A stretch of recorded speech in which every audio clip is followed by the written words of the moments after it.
I need to close that. Close that. Close. No, keep that open.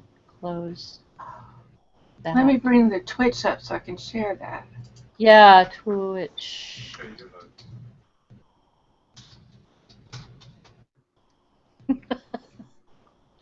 Be like the Morton Salt girl. Oh, yeah. Oh, yeah. She had blonde hair, didn't she? I think so. Oh, you're after, you know, she found herself and moved to Oregon. Yes. She rebelled a little bit. All right, let me 24, right? No, I thought it was like, I don't know. Don't listen to me. I get confused. Now I have an ad.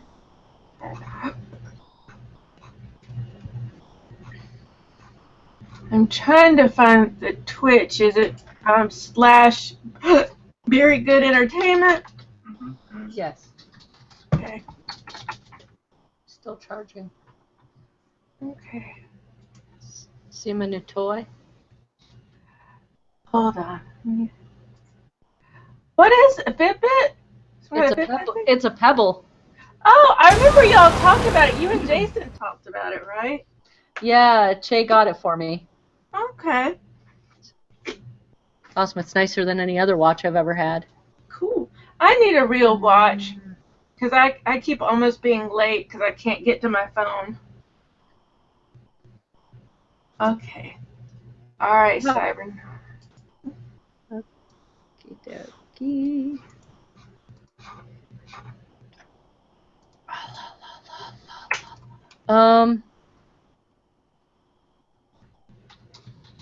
Wait, no, this is a replay. Uh-oh. So. Well, we haven't. Have we gone live yet? Yeah, we're supposed to be live. Oh yeah, that's right. I don't know. But this looks like. No. No, I'm watching it live because I have my green shirt on, and you have your white hair. Huh? This is politics and controversy, though. I hit play, and it. Hang on. That's changed. Okay. Yeah, Chase changed it. I think Cybernaut might be selling his house. He says he's conducting a house tour. Really? Yeah, he said he'll be here in a little bit. Interesting. Yeah, I have to find out. I know he put a lot of work into his house. All right, we're going to the Twitters. Are we doing a standalone beer show first? I always forget. No, this is just British Entertainment. Okay. 24, wait. This is 20. This is supposed to be 25. 25. Yeah.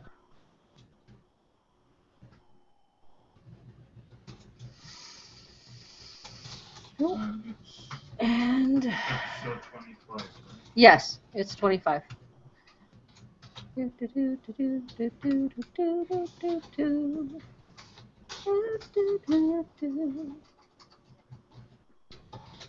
Okay. So, you're hosting today, right? Yeah. Huh? I'm tweeting it out. Tweet, tweet. Tweet, tweet, tweet. Tweet, tweet, tweet. And plus .google it too. Tweet, tweet, tweet, tweet, tweet. Yes, Kat, you're not hungry. I'm gonna die. I'm starving. They know how to manipulate us, but we won't fall for it because we fed them. Not only did we feed them actual cat food, but we gave them treats too. So they can't play that. Okay. I see the chat, Che. Oops. Oopsies. You need to swap the chat over. I don't remember my password. Puckety puck. I don't remember. Let's try this one. No, that's not the right one. What's my password? Dang it.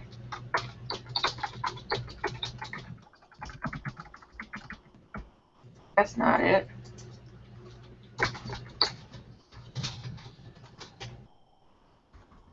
Oh, for goodness sakes, what's my dang password?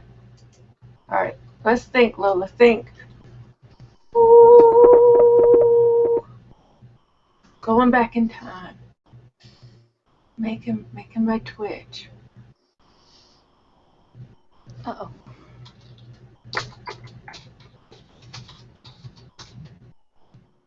That's not it.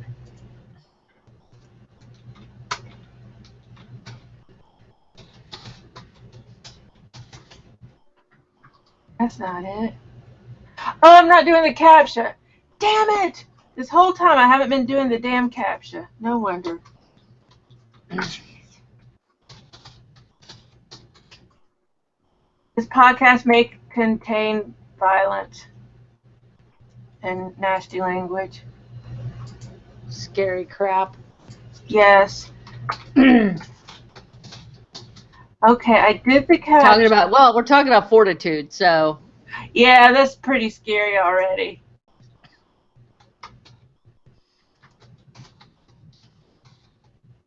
Alright, let's see if this works. No, what's wrong with the CAPTCHA? I'm just doing, I'm not a robot. I'm just clicking, I'm not a robot. What's wrong with that? You assholes. What's my password?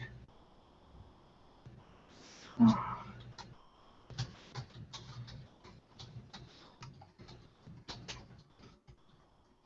Damn it. Alright, password. I remembered it the other day.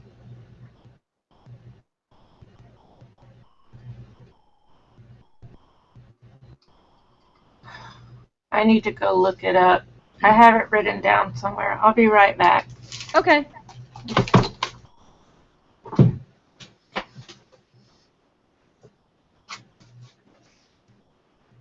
I can't remember my password.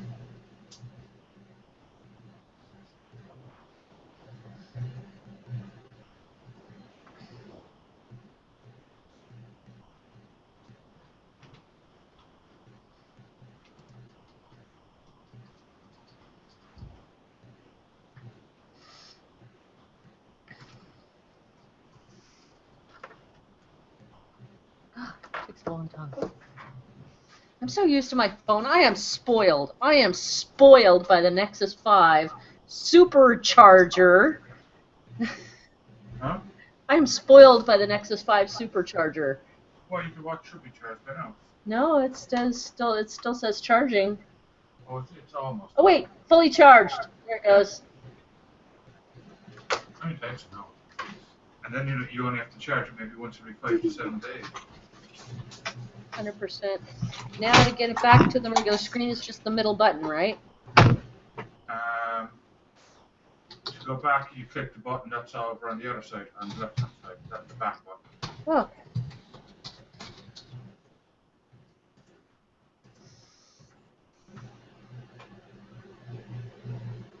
My password was fine. I was using the wrong username. Oh. I felt like such a moron. I was like, oh, okay. But the good news is it won't lock me out since I was using the whole wrong username, so I'm in here now. Ooh, advertisement. Hey, no, that, no, нет, нет, нет, нет, Yet. нет. Ah, There we go. all right. I remember how to do this watch thing. The Pebble. Yeah, I'm trying to get it on with my watch.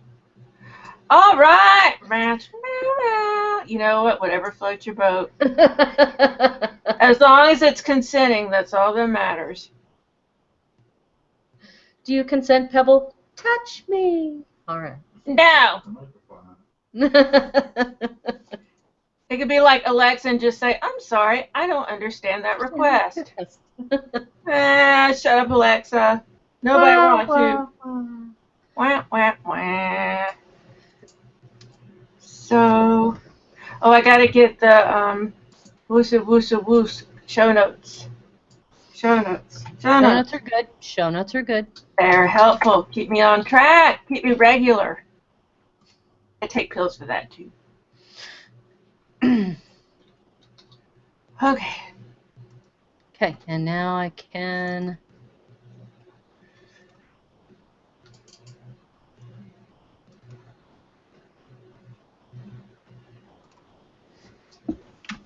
Beery, good. Beery, good. Entertainment talks about Fortitude. Oh, I forgot to make the Walking Dead list that we were talking about. Oh, it's okay. We can do it next time, and next time I could No. actually drink the. Well, we don't. I'm not drinking the beer this time. Oh, you're not? Why? Do you have yours? Yeah, 'Cause I that's thought the only beer I had in the refrigerator. Oh, okay. Yeah, go grab me the Walking Dead beer. Sai said nice hair. Is he? Oh. I'm still trying to. All right, I'm going to start making a list of all the actors. I have some of them already in my head. I am terrible with. Good news is I remember. And I'll put it in the show notes under the Black Books. Okay. Yeah. Thank Walking Dead. And we can talk about where else we've seen them from, too, because that'll be fun to, see if we've seen them in other things.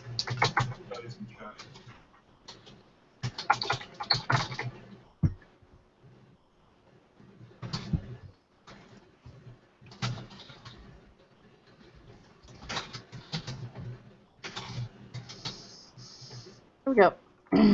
Seal. Oh, that's untapped. I don't want untapped. I want.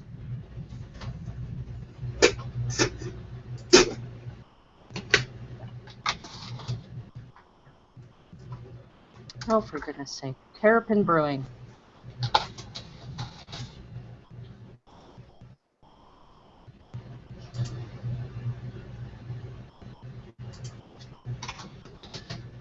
Bliss, Rye, Golden Mosaic, Peach, Cranberry, Cushioner, Moohoo, Cumulus Lupus, Wake and Bake, Walking Dead Blood Orange IPA. Well, here we go. Seal.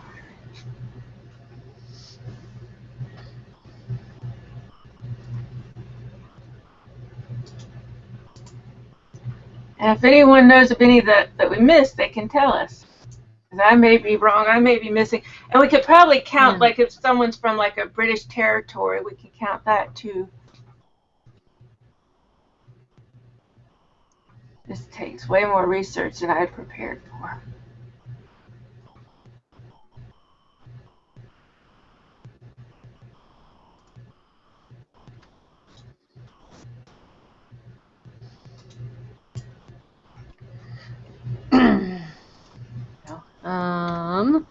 Now beer.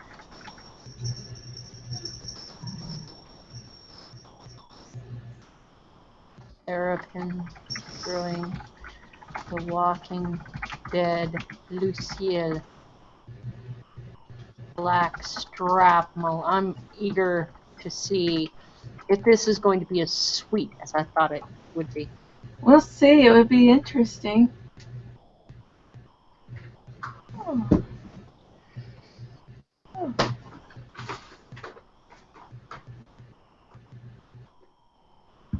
I'm gonna fix my lipstick. You go fix your lipstick. Fix my lipstick.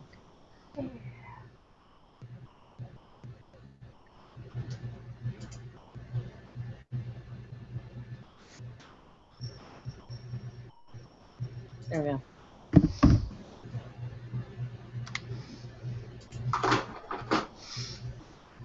Okay, David Morrissey from Liverpool.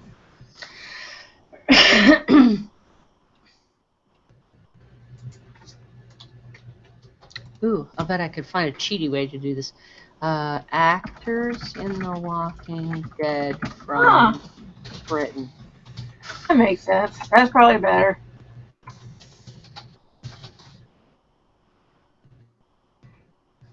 Andrew Lincoln, Lauren Cohen, Lenny James, David Morrissey, Tom Payne, and Frank Delane. Yeah. Actors, The Walking Dead, United Kingdom. I got them. Cool. And I've got almost all of them already in the notes just now. Okay. Almost all of them, so. But yeah, that's good. I'm glad. It's actually, there are actually a lot of people who, I should just save it. What? I was going to say that I should save it for when after we actually start talking about it. Well, the thing is, I mean, we're live now, so if there's someone watching, Cybernauts here, so he can comment if he wants to.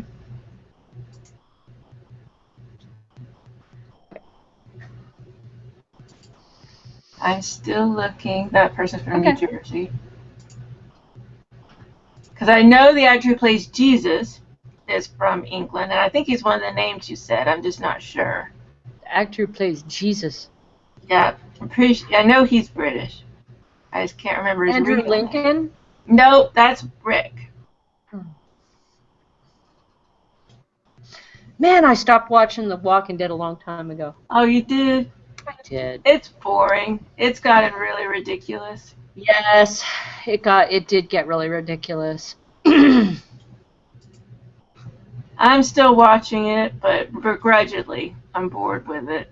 It's almost out of just misplaced loyalty right now. Some of these people I forgot was in it.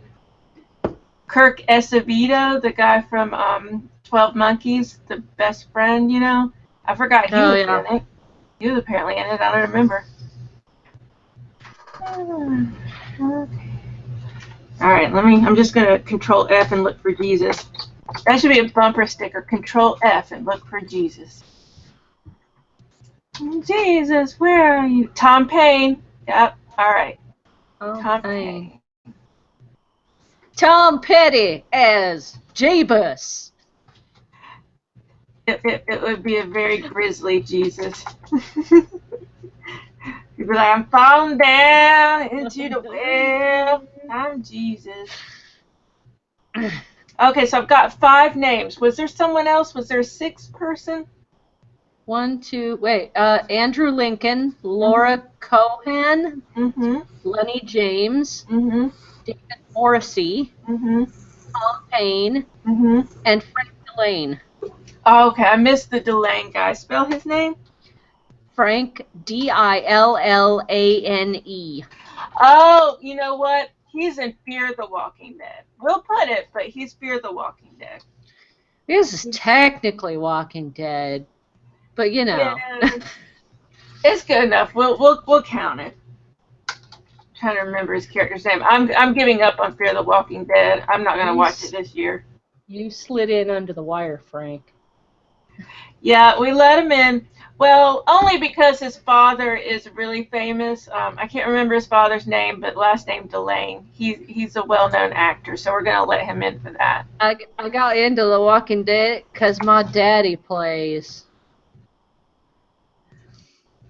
His daddy's really good. My daddy's an important man. What's the Stephen Delane? Oh, Game of Thrones. Duh. Stephen Delane. The Onion. Oh yes, yes. Oh, he's Baratheon. That's right. He's the Daniel Baratheon. Yeah. Stannis Baratheon. That's his father. Stannis. So that's the only reason we let his son is because his father is Stannis. Stannis Baratheon. Yeah. Although his father did kill his little girl, and that was just wrong. Nobody does that. Who does that? But speaking of Stephen Delane, this IMDb reminded me he's in a show called The Tunnel, and I think it's on Amazon Video. I forget, but I've watched the first episode. It seems interesting. It's a French co-production, so they have some French subtitles. Yep, it's kind of the same. Yeah, it's the same concept as some other shows called The Bridge. And the concept is a murder happens on a border between two nations, and you have the two different police working together. So in this case, it happens in the tunnel between England and France. Oh, sweet. Yeah, so I watched the first episode. It's pretty good. I like it. So sometime we can do that. Yeah. Okay, well, I am ready if you are. I'm ready. All right, so we're doing beer first, right? Yeah, but this is the British entertainment. But it's all British entertainment. It's all British entertainment, but of course we have beer because it wouldn't be very good entertainment without beer. We have to have beer. My God, otherwise what will we say? I'll just freeze. I won't be able to talk. All right, so I'm going to open up the show. Hello, everybody. Thank you for watching. My name is Lola Larsey, and I am here with the very blonde, very gorgeous Sorcerer Zero, and we are doing Beery Good Entertainment. Tonight, we're going to talk about beer, because it's in our name, so we're contractually obliged to talk about beer. But we're also going to talk about British entertainment. We're going to talk about two shows, Fortitude, which is available on Amazon Video. We're going to do Season 2, Episode 1. And we're also going to talk about Black Books, which is on Netflix. We're going to do Season 1, Episode 3. Sorcerer Zero, I love your hair. I'm just in awe of it. How are you doing? And tell us what inspired you to totally punk out. Oh, hi there. You know, I decided I was tired of the blue. Mm-hmm. So I put in red, and I got purple. Well, I got tired of the purple, so I started to wash my hair, and then I got blue, and then I got tired of the blue again. So I decided to bleach it all out. I love it. And a shout out to Selfie Salon here in Corvallis. Good. Because, oh my God, Julie, you took a situation that was really tough and made it much, much better. She did a great job. She did. She did it. I mean, there are still bits of blue, but you know, I can't blame her for that. But the Iro colors are really tenacious. Like they really hang in there. They've got tentacles. Yeah, they got tentacles all up in my hair proteins. It's hard when you have color on your hair. It's hard to eat through, even with bleach. I can attest to it. It takes a lot. Yep. I originally was thinking really bone white hair with goth makeup, but I think I went a little more punk today than goth. I feel a little like Billy Idol. A little bit. It's a nice day. It's good. I like it. Yeah, a little bit.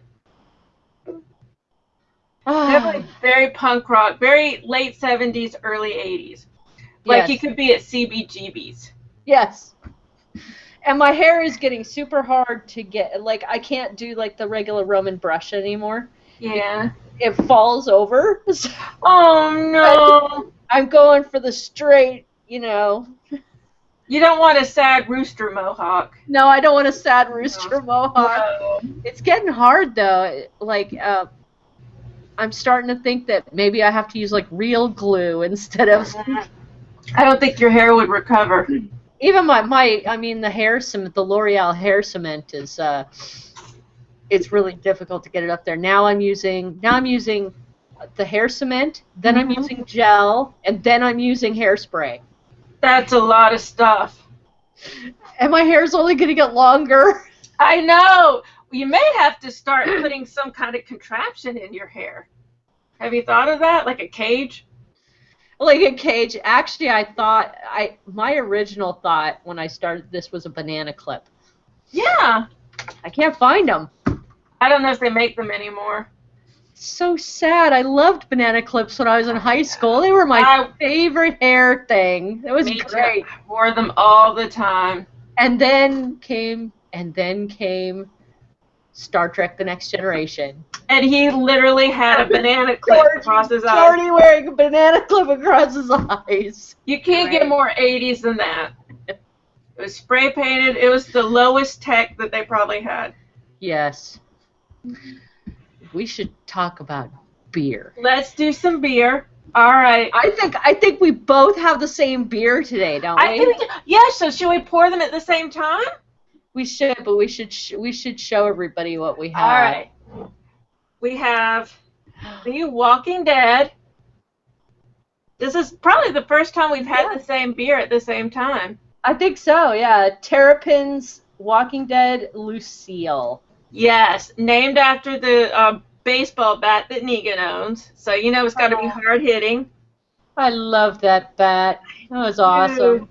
Oh my God, the artwork is awesome. It's the actual, like, it makes it look like the bat with the barbed wire through it. With the barbed wire all the way through it, yeah. Yeah, this is definitely a keeper. I want to keep this bottle. Yeah, and it's not just a paper thing. The label is like it's a vinyl label on it. Yeah. Like glued on this grate. Yeah, I mean, if I tried, I could probably scrape it off, but I don't want to. This is a Blackstrap Molasses Stout. Oh, that sounds awesome. And I think mine's at the perfect temperature because my bottle's starting to sweat. Okay. That's good. Mine's pretty solidly cold because I've had it in the refrigerator for a while. Yeah. So this is 2016. Well, okay, the copyright is 2016. And they're from Athens, Georgia. It's 1 pint, 9 ounce. Alcohol by volume, 9.4%. Wow. 9. Oh. I'm glad I ate. I am too, although it might come back up. That's my only concern. It might. Well, we'll see. I'll have to drink it slowly. I want to drink it slowly. Yeah. Now, Blackstrap Molasses itself is Blackstrap Molasses is pretty thick type of molasses. I've never heard of that. I have no idea. And the description sounds fabulous. It talks about like hickory and stuff. Oh, and let me show you the glass. I know this isn't the preferred glass with a beer, but it just seemed right. I survived the pub crawl. Doesn't that seem right? I survived the crawl, the zombie pub crawl. I decided on my Craft Beer Nation class because That's a good I glass. love dark beers in this glass. The white label just makes it look fabulous. It pops. It really does. Yes. So you're going to have to give the opinion with the correct glassware, and I'll give the opinion with the incorrect glassware. It's for science. That's science. It's all in the name. It's all in the name of zombie science. Yes, and they're never going to get a cure. I think that's out of the window. Doesn't it smell good? It does. It smells like really sweet and like breakfast. Like breakfast. Yes, it does. It smells molassesy. Yes, it does. Molassesy. Molassesy. Cybernaut says we have a pour-off challenge. I don't really know what that means. Well, I mean, I can only have a little bit. Because you have to give half to your guy. Well, the producer has to be fed. You have. Yes. We have to feed our producer. We have to fly him. Yeah, we can't let our producer go without beer. That would not be fair. Right. It's not like we're offering like great vacations or anything. There's no like bonus signing or anything. Yeah, I think free beer is probably the best thing we can give him. Yeah, that's it. All right, so let's go. Yeah, let's do this. Looking good so far. Looking good. Very dark. Very molassesy. You're going faster than I am. I got a big head. Yeah, I'm not going to do the whole thing because I probably shouldn't drink the whole thing, so I just did this much. I've got a smaller head, but I think that's because I have a wider mouth. Lola, your big mouth is fabulous. I know, so it makes for a smaller head. Although really it should make for a bigger head. But I don't know. Science. Oh, that smells good. now it has a bigger in the glass. It has a bigger flavor. It has a bigger aroma. I can really smell the molasses and the stout. It does smell like stout, doesn't it? Definitely. And we're also supposed to be getting, it says they aged this beer on hickory maple and white ash. Okay, I smell wood, but I mean, I wasn't getting oak. Okay. There is the tang of fresh wood. Mm-hmm. And interestingly enough, it says that that's the wood that's made to produce baseball bats. So there's a reason for it. Oh, now I knew about hickory in baseball bats. But apparently maple and white ash. Interesting. Yeah, I had no idea. Y'all done good, Terrapin. Terrapin always does good. They're fabulous. Oh, Che's already been drinking it. He says it's delicious. Ah, it's got a really thick lacing. I've got a little bit of lacing. Yeah. Thick lacing, yeah. Yeah. Nice. Look at mild chocolate caramel head. Okay, ready? Yeah, ready.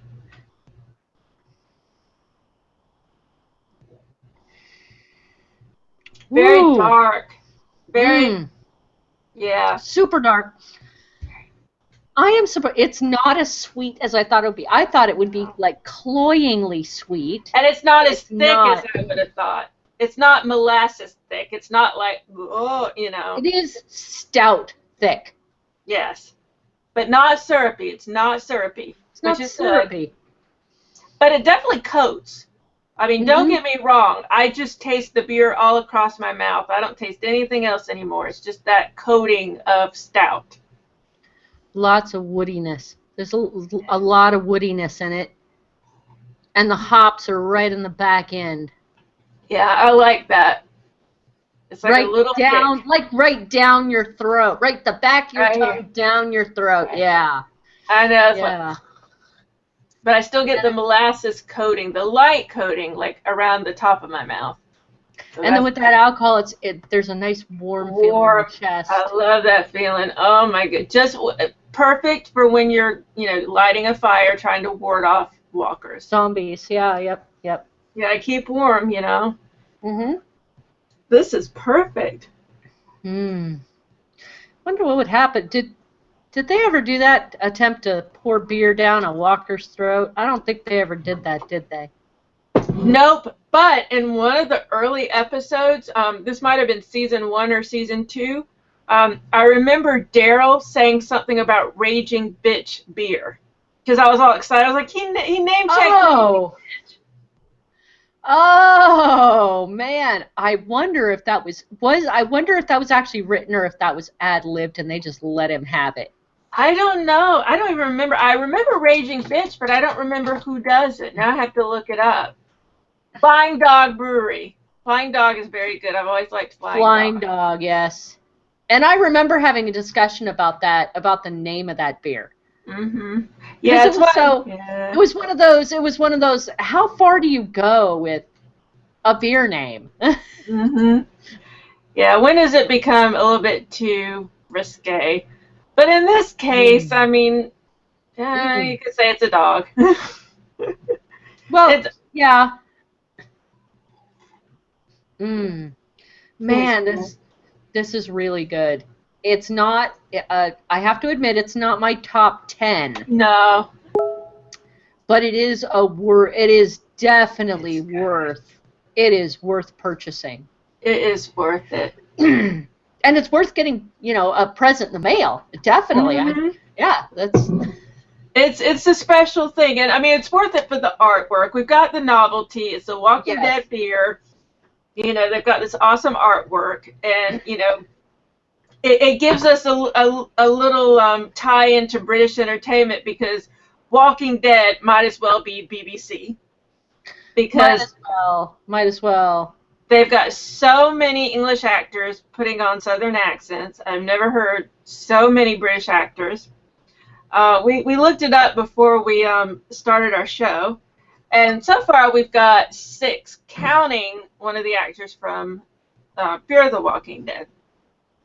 So let's look at this list. Now, we have Andrew Lincoln. He plays Rick Grimes, who is probably the main character. He is the former sheriff's deputy who was the first person we met in the apocalypse, and he's the leader of our gang. I don't think our gang has a name, but we just say our gang. Our gang. Huh? And you know what? Am I alone? Am I alone in not really liking him? You are not alone. There were just times when he seemed so pompous. He is. He's full of himself. And it almost gets everyone killed. I know. And the thing is, he's been humbled. So he's been knocked off of his own pedestal a little bit. So I also have to admit that I stopped watching quite a while ago because it really started getting ridiculous. It is. And I couldn't hack it anymore. I just couldn't. It got terrible. Especially when they started doing offshoots of The Walking Dead. Well, yeah, they've got Fear the Walking Dead now. And they had web series, too. They stopped doing the web series. Like iTwitch. I think that they're full of themselves, and I think they take the audience for granted because they're used to getting 20 million views. Yes. And so they think they can do whatever they want. And unfortunately, I'm one of the ones who stuck with it, even though I cuss it out and I complain about it. I still watch it, so I guess I'm their target audience because no matter how much they annoy me, I still watch it. Well, zombie apocalypse is a good subject, but I think I might have had my fill of it for a little while. I need to kind of step back. Now, it's good when we get these actors that I really enjoy. Mm-hmm. But the next one, Laura, and I love her. Lauren Cohan, who plays Maggie Green. Mm-hmm. I love this actress. She is so awesome. And in real life, she's so suave and gorgeous, and she's. I kind of have a minor crush going on there. She is awesome, and she's so composed and so kind and so friendly, and she's got such an easy smile. Yes. She's pretty much dang near perfect. And her hair never looks bad. She never has a bad hair day. Never. Even when she's Maggie, she still looks perfect. Yes. I mean, she's supposed to be all dirty and stuff, but she still looks beautiful. Yep. And it's funny, I'm looking at her IMDb. She was actually born in Pennsylvania, but in her childhood moved to the UK. Well, yeah, that'll give you the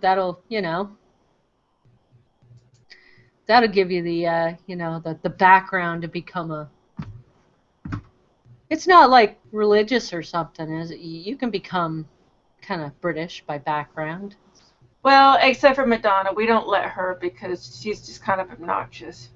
But otherwise, it's okay.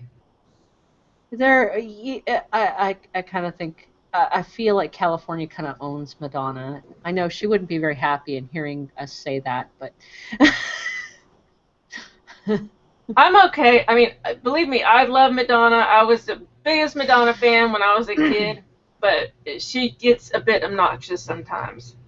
She's very full of herself. Yeah. And I'm tired of her fake British accent.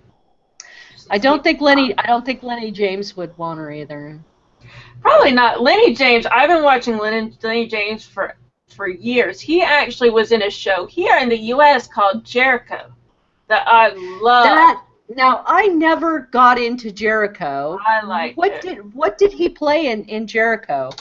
He was, I think, just one of the citizens. I think he owned a store or something. Let me look it up. It was from 2006, 11 years ago. Jeez. Oh, my goodness. Yeah. So it takes place in Colorado. And who did he play? Let's see. IMDb. Oh, weird. I don't see his name in the cast and crew of The Walking Dead. Maybe I'm just not looking in the right place. He might be early on, because it was weird. He was in the first episode, and we didn't see him again until, like, maybe the third season. Yeah. Well,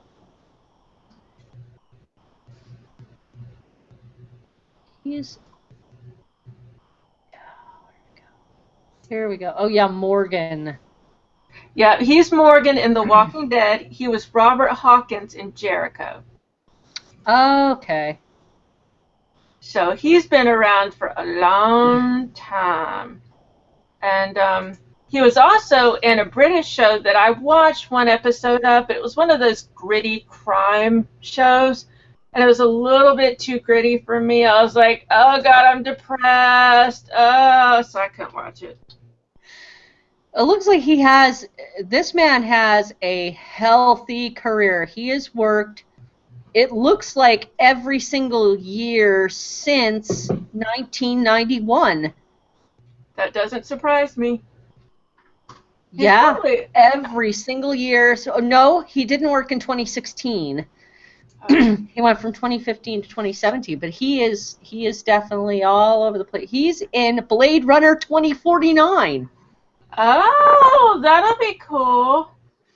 It will. And you know what? When you say he didn't work in 2016, actually keep in mind he was on The Walking Dead during 2016. Because Oh yeah. That's right. That's right. Okay. So it doesn't list 2016 specifically. It just says 2010 to 2017. So Yes. he was doing The Walking Dead, and so he's going to be in Blade Runner 2049. Wow, this man is definitely British, from Nottinghamshire. You can't get more British than that. He's where freaking what Robin Hood was from. Robin Hood, yeah, there we go.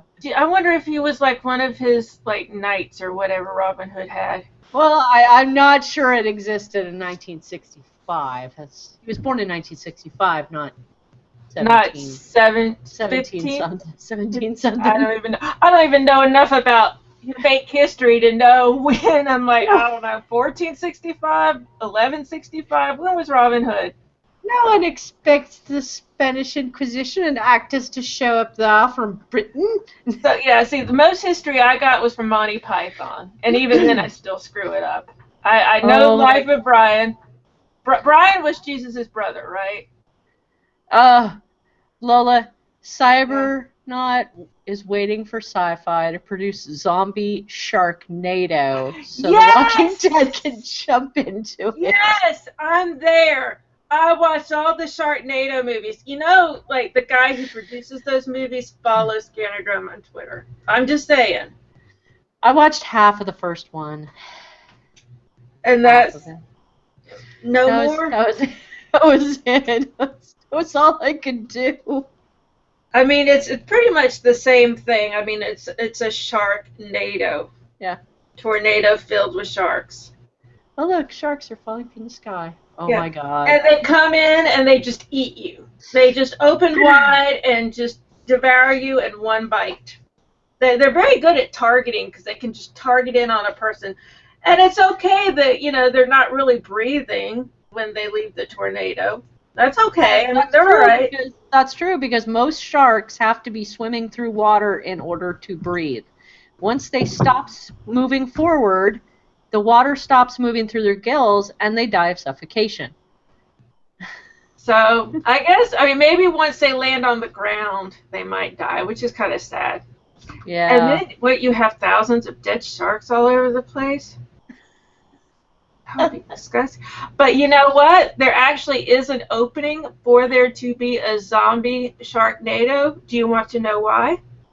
Why? Because the Asylum, the production company that does the Sharknado movies, yeah. is also the production company behind Z Nation, which I love. Okay. I love Z Nation. I think Z Nation is better than The Walking Dead. I could see a true comedy Sharknado, zombie comedy Sharknado. I could see that. I think they need to do it. They need to cross over Z Nation and Sharknado. Mm-hmm. Z Nation has already had plant zombies.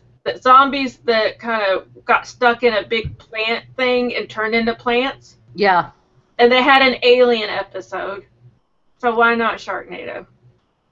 Yeah. Oh no. Cybernaut has sent us a link. The Sleeping Sharks of Isla Mujeres. This may be a show onto its own. Wow, that could be its own horror show right there. Yeah, this sounds like something I like. Reef sharks. I'm terrified of sharks. Well, I respect them. I respect them. I am not going to jump. I'm not going to jump, into the water where they happen to be. I don't know enough about them, but I think they are absolutely beautiful creatures. They are beautiful. They are They're seriously powerful. beautiful creatures. I mean, the great white is one of my favorites. Majestic. Yes.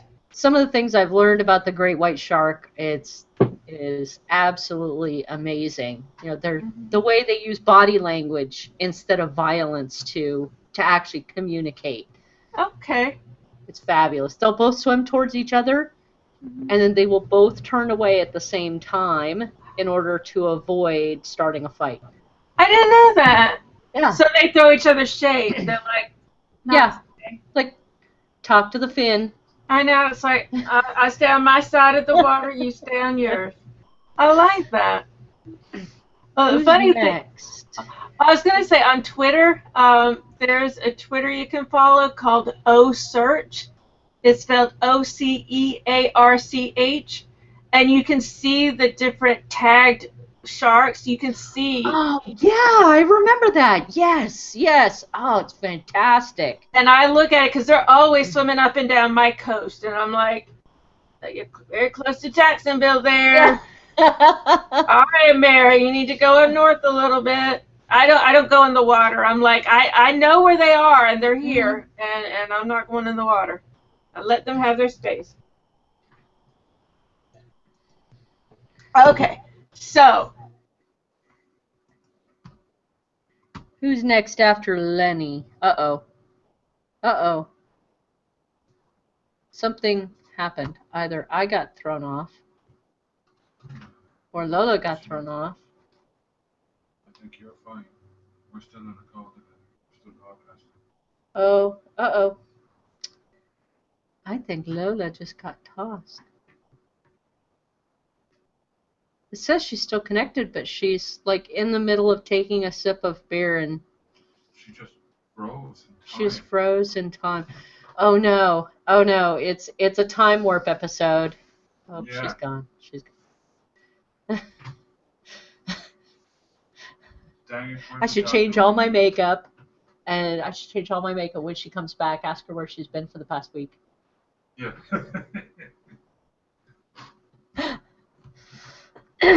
Oh. She's still broadcasting, so she should be able to rejoin.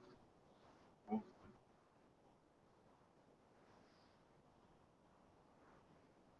Did she rejoin? The call didn't end. We're still here. Invite her in. So I click the plus symbol. No.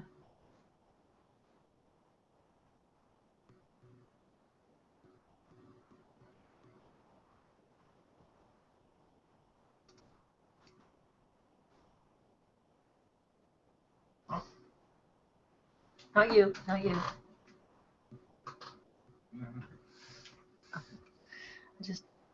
I'm calling her again.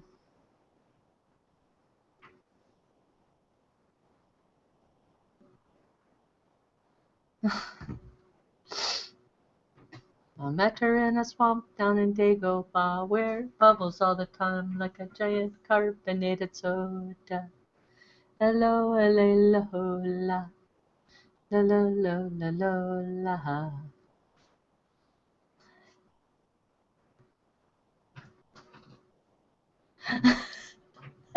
Cybernaut's still listening to me. Yeah. I'm so excited when when Lola leaves. It's terribly exciting. It's not. I'm a boring person without my friend. Oh no. No. How do you unlock Facebook? Can you unlock Facebook? Is there a way to do that?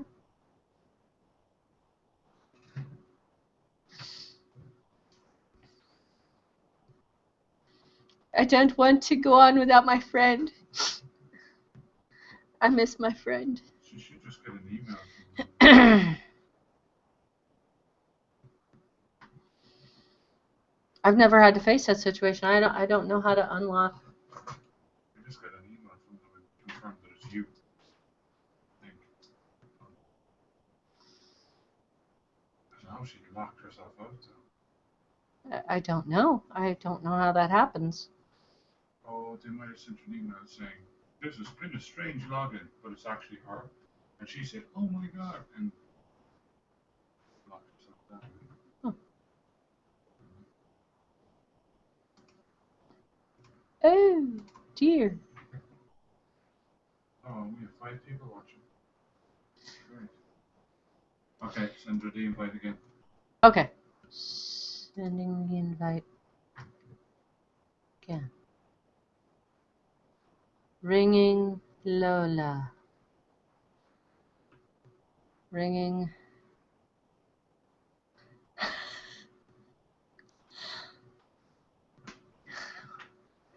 Oh, Cybernaut, you are awesome. Now to unlock hidden levels in most games, but not Facebook.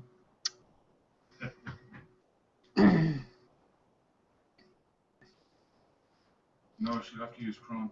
Oh no. What? I don't see.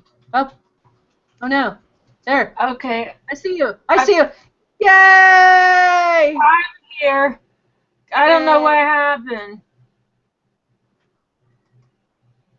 I don't know what happened. Do you? I have no idea what happened. I'm just glad you're back. I'm back. I I am. missed you. That was terrible. It That was terrible. hard. It was very It was sad. I felt very alone. Cybernaut kept me company.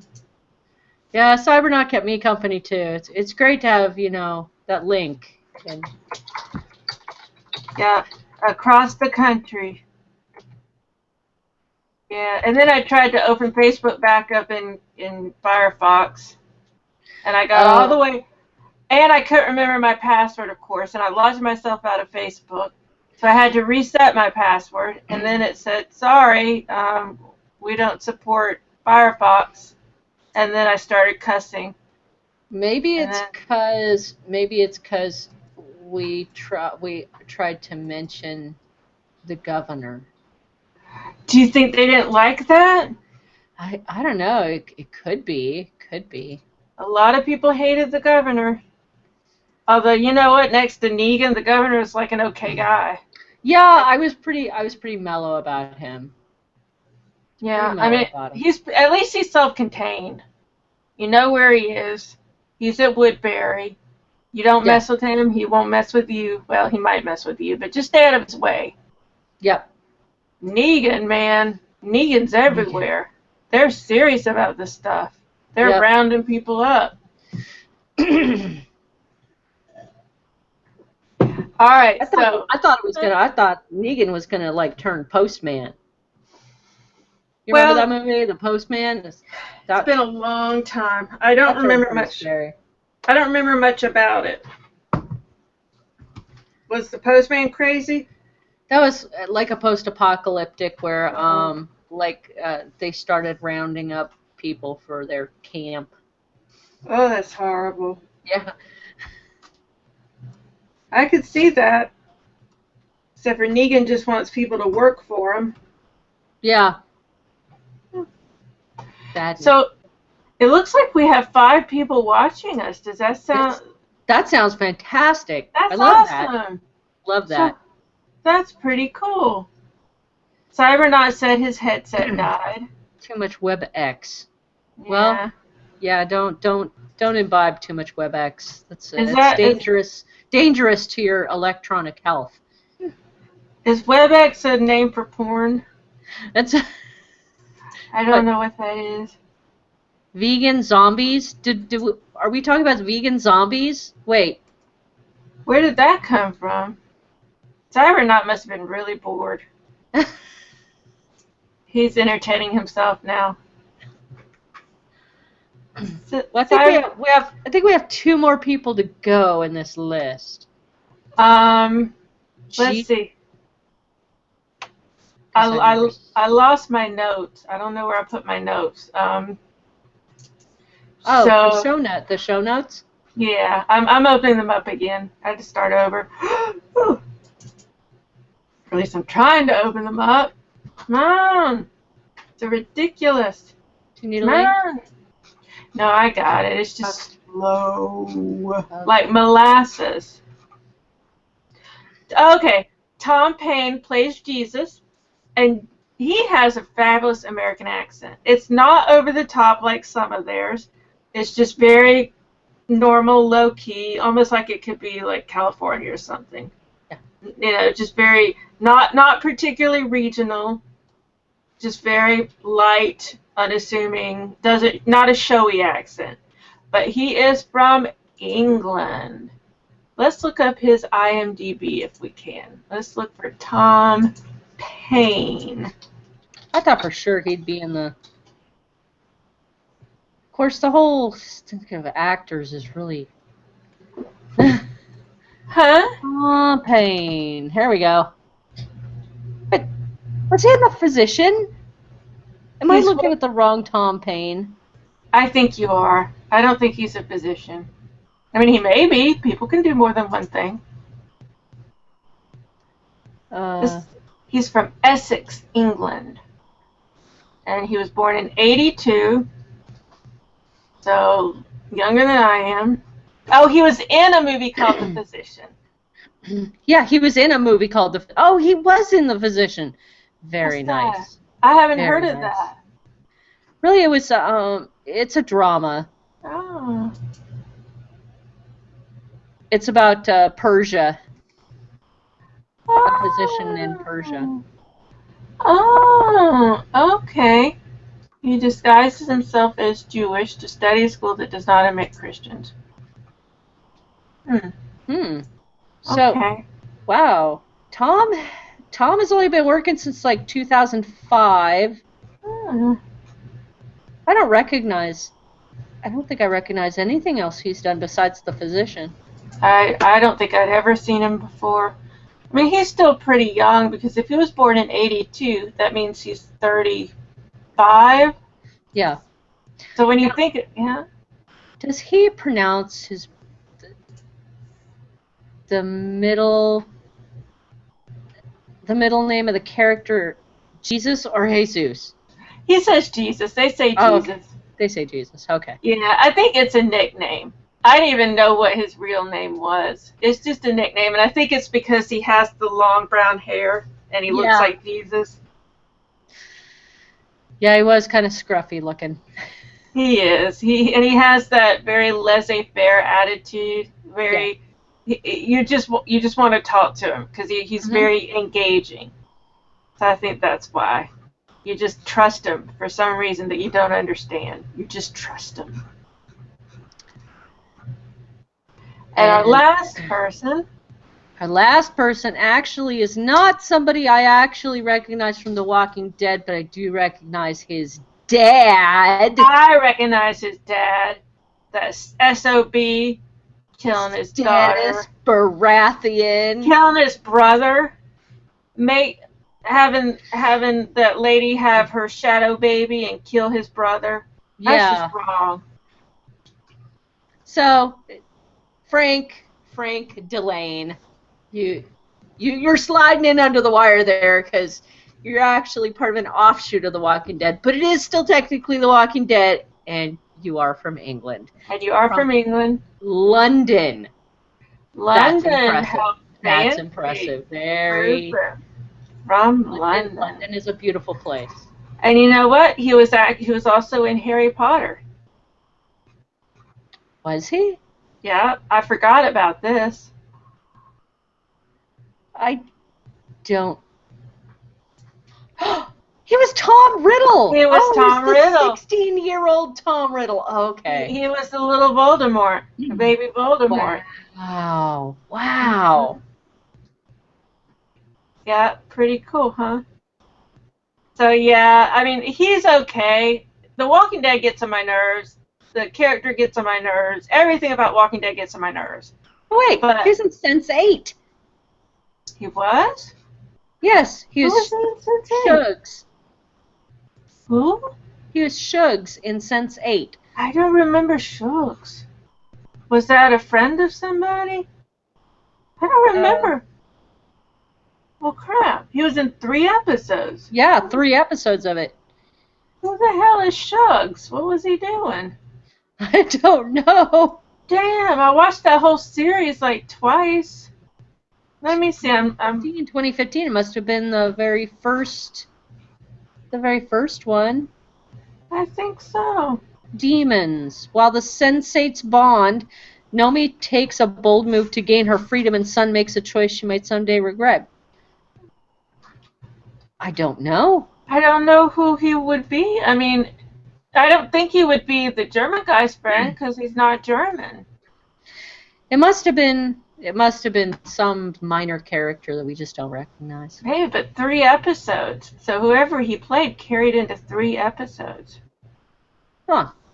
Well, I'd like to see more of him. I would too. I like him. Especially recognizing, he was Tom Riddle at 16 in Harry Potter. That's pretty interesting. That is cool. I'm like, I know who that is. I know who Tom Riddle is. That's pretty iconic. He played Baby Voldemort. Alright, so that is our rundown of British actors in The Walking Dead. And this was our salute to The Walking Dead with our Walking Dead beer. How far along are you? Have you drank all of your Walking Dead beer? I have a bit left. I've about a third of a glass left. I'm a really slow drinker. That's good, especially with something as nice as this. If it's, this is a sipping beer. And this, as it warms out, I mean, it's pretty warm now. And it's really, like hickory, like woody, like really, like super woody. Like, I'm smelling baseball bat. I'm smelling, baseball. Yeah, Sweat. Baseball bat and sweat. Groin area. Dirty shoes. I smell zombie. I do too. Black hair oil. Oh, yeah. Mud. Well, there was some commercial. I don't remember what it was for, but some guy was pretending to be like a snooty beer guy, and he was saying, leather. Like that was supposed to be. Horse blanket. Yeah. It's like, I get horse blanket. It's like, no, we don't think that's good. But we do like wood in our beer. I love the comedic one, the comedic YouTube one where they're sitting around and trying beers, and like this one guy, the only thing he says is, needs more hops. Yeah. That is Pacific Northwest. Go to the Pacific Northwest and ask anybody about an IPA. Needs more hops. Yeah, they are hopheads over there. And see, the East Coast, we're not quite like that. We like a little bit of hops with our malt. We're not like bay hales or anything. Hay bales, we're not like that or anything. It's that Wild West. They just like it full. They live a full life. Yeah. So, what did we watch this time? We watched episode 1, season 2 of Fortitude. Oh yeah, it's weird coming back to this after like a couple of weeks. I forgot everybody's name except Eric. Well, they kept saying Eric. I mean, every other scene, I was like, where's Eric? Eric chose not to be here. I don't know where Eric is. He's with Dan. I don't know where Dan is. Dan's dead. Dan's dead. Eric's looking for his body. Eric is totally obsessed with finding Dan's body. Like, nobody sees that there is a mental issue going on here. Somebody go out and look for Eric before he hurts himself. Eric's out in the tundra with his 10-pound beard and 5 layers of clothing. Right? Just see the beard on this guy. Yes! It looks like it could grow a life of its own and walk away. It's like Hagrid. Speaking of Harry Potter, he's got a Hagrid beard, and I'm pretty sure there is like chunks of ice in it. Yes, it did look like that. It looked exactly. It looked like it had like little icicles here and there, just growing off. Like he looked like he was mid-freeze, like he was in the process of freezing. In the process of freezing. Right. It was very disturbing. Like his face had turned ashen in places. Yes. It was like, Eric, get inside. I know you're having problems with your lady, but y'all need to work this out. You need to get inside. Well, the last time we saw that what's his face had discovered the cave, fell in. Vincent, right? The young British guy? I think it was Vincent. The jerk. No, Vincent's nice. No, there was a jerk that he had like stolen the drill and went out there to drill for the mammoth and fell in the hole. That's a different guy. Yeah, that was one of the criminals, right? Yeah. Okay, I forgot about him. This time we see a couple of scientists who have come across, they've come across the hole. They're wearing hazmat suits, so obviously they figured it out. Good for them. You figured it out. This is a dangerous place. And they blow it up. Yep. Good for them. Good. You discovered it's a dangerous place. You don't want to go down there. But just, Just destroy it, and hopefully it worked. Hopefully it is destroyed. And I call the girl the scientist lady, and I can't... I call her Jill Valentine. Do you want to know why I call her Jill Valentine? Why? Because she was in Resident Evil. She played Jill Valentine. She was the woman. Okay. She was Alice's friend, and then she got kidnapped by Umbrella Corporation and reprogrammed to be evil. Oh, okay. See, Yeah. You are so good at recognizing all these actors. Well, IMDb. I mean, I looked them up. I'm like, I know that blonde lady. I know her. Where do I know her from? So I have to look it up. I have just reams of notes. If you go through the show notes, I have just reams of notes on all the logical fallacies that occur in all the shows we watch. Oh, I like keeping track of that stuff too, the nitpicky stuff. I was actually thinking, maybe I should have actually live tweeted watching this because my notes kind of seemed pretty good for a live tweet. Well, we could always live tweet as we watch it. We would have to coordinate though. But that's what our show's for. But there's also the was there a native tribe? Did they show a native tribe? When? In the very beginning. That was 1942. I don't know what was up with that. Okay, I didn't see any caption or anything that said it was at the bottom. It said 1940, 60 miles north of Fortitude. Okay, I got the 60 miles north, but I didn't see the 1942. I just didn't pay attention. I'm sorry. That's okay. There was the guy. I guess he was from this village. I don't know. And he runs into the village, and another guy. I almost stopped watching. Almost that close. Because he tried to eat a baby. Yeah, that was very disturbing. I was very unhappy.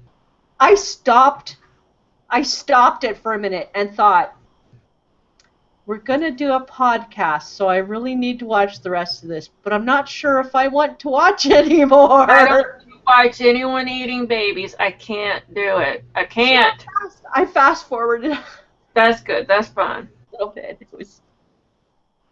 It went by so fast. The only thing I noticed was he had blood on his mouth, and he was almost charging toward the other guy. That's all I really noticed. Yeah, and then after I fast forwarded, the other guy had the baby in his arms, and he was crying. Okay. Must have been his kid. Okay. Hopefully they were okay.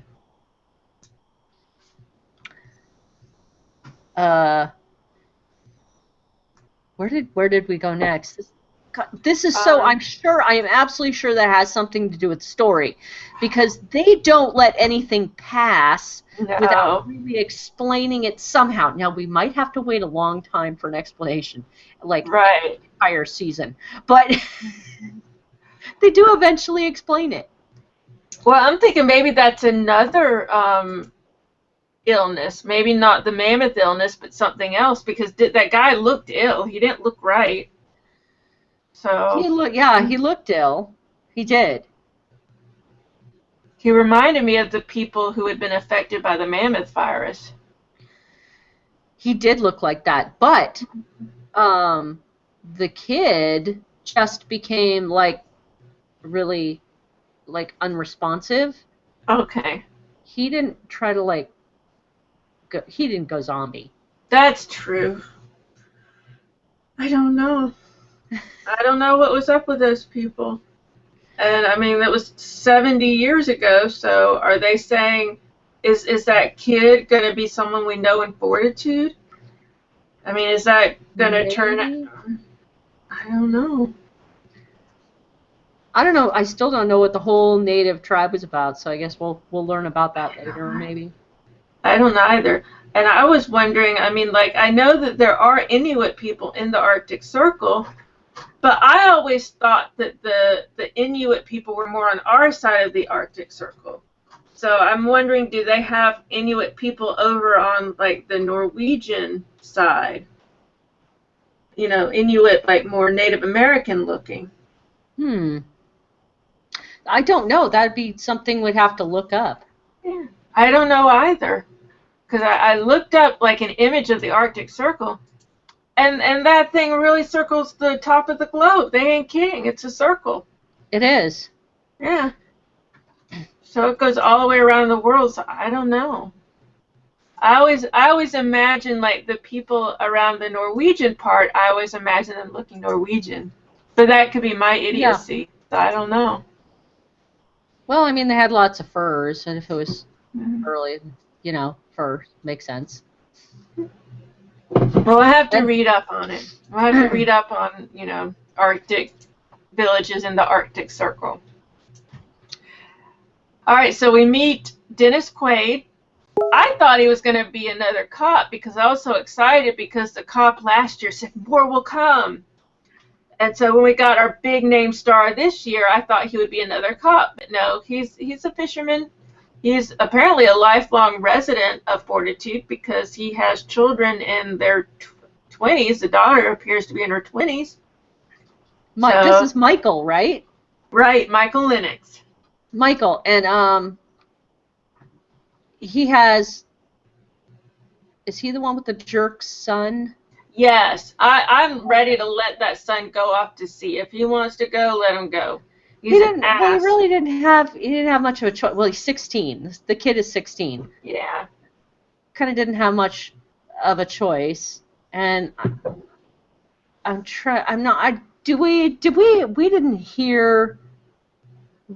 we didn't see the mom last season, did we?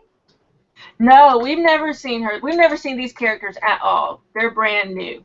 I would swear that's MS that she has. Oh, I think so. It looks like MS. But it looks like a really fast-moving form of MS. I mean, she's losing the capability to walk. She's losing the capability to use her hands. Mm-hmm. I mean, the next portion that comes is internal. Can't breathe. Organs, like lungs, heart. And she doesn't want to leave. She doesn't want to leave at all. Yeah. I wouldn't want to leave either. I'd want to stay there, you know.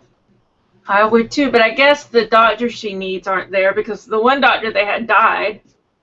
So. Yeah, and the rules say if you're that sick, you have to leave. Yeah, what's up with that? I remember that from last year. Because it's a research station, and you know what? McMurdo Station has the same rules. I didn't know that. Yes, if you are severely ill, you may not stay. I didn't know that. Yeah. Oh, so you can't stay, and that's in the Antarctic. if I remember Yeah. correctly, McMurdy. So if you're sick, you have to leave. That's It's just too dangerous. That is true. Because everybody has to be around just for you. Yeah. You're no longer self-sufficient, so it That's becomes true. a danger for everybody, not just you. That is true. I mean, because if you're in a place like Fortitude, you really need to be able to contribute. Yeah. Nobody's there just to be there. Pretty much everyone there is for a reason. Yep. Yeah. Now I know we lost the doctor, but isn't one of the sheriffs like is she a first responder or something? She's got to have some kind of medical training.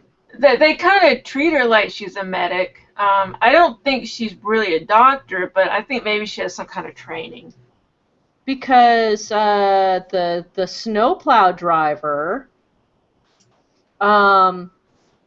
supposedly ran over the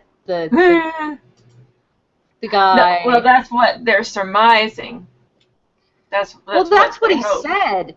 He said, "Oh, the blade must have cut into him," and he looked really messed up. But that's because he'd been drinking. Right. Like, okay, so you can get drunk and run heavy equipment, but you can't be sick and stay there. I know. You can have accidents all day long and murder people, but no, you have an illness and you have to leave. So this guy supposedly gets his head cut off. Oh, and it was gross. That was disgusting. It was horrible. Like they just lifted it up and you could see the whole neck, the whole bone. And Hildy kept staring at it. I was like, Hildy, back away, and she was like thinking, where's Eric? I miss Eric, and looking at this neck, and I'm like, Hildy, go away, stop. And the other girl just like she almost loses her mind, and then the blonde girl. Yeah. Is that the girl that does the medical stuff? Because they got him back. So. They got the body back to the medical center, which still doesn't have any people in it. I'm confused about that.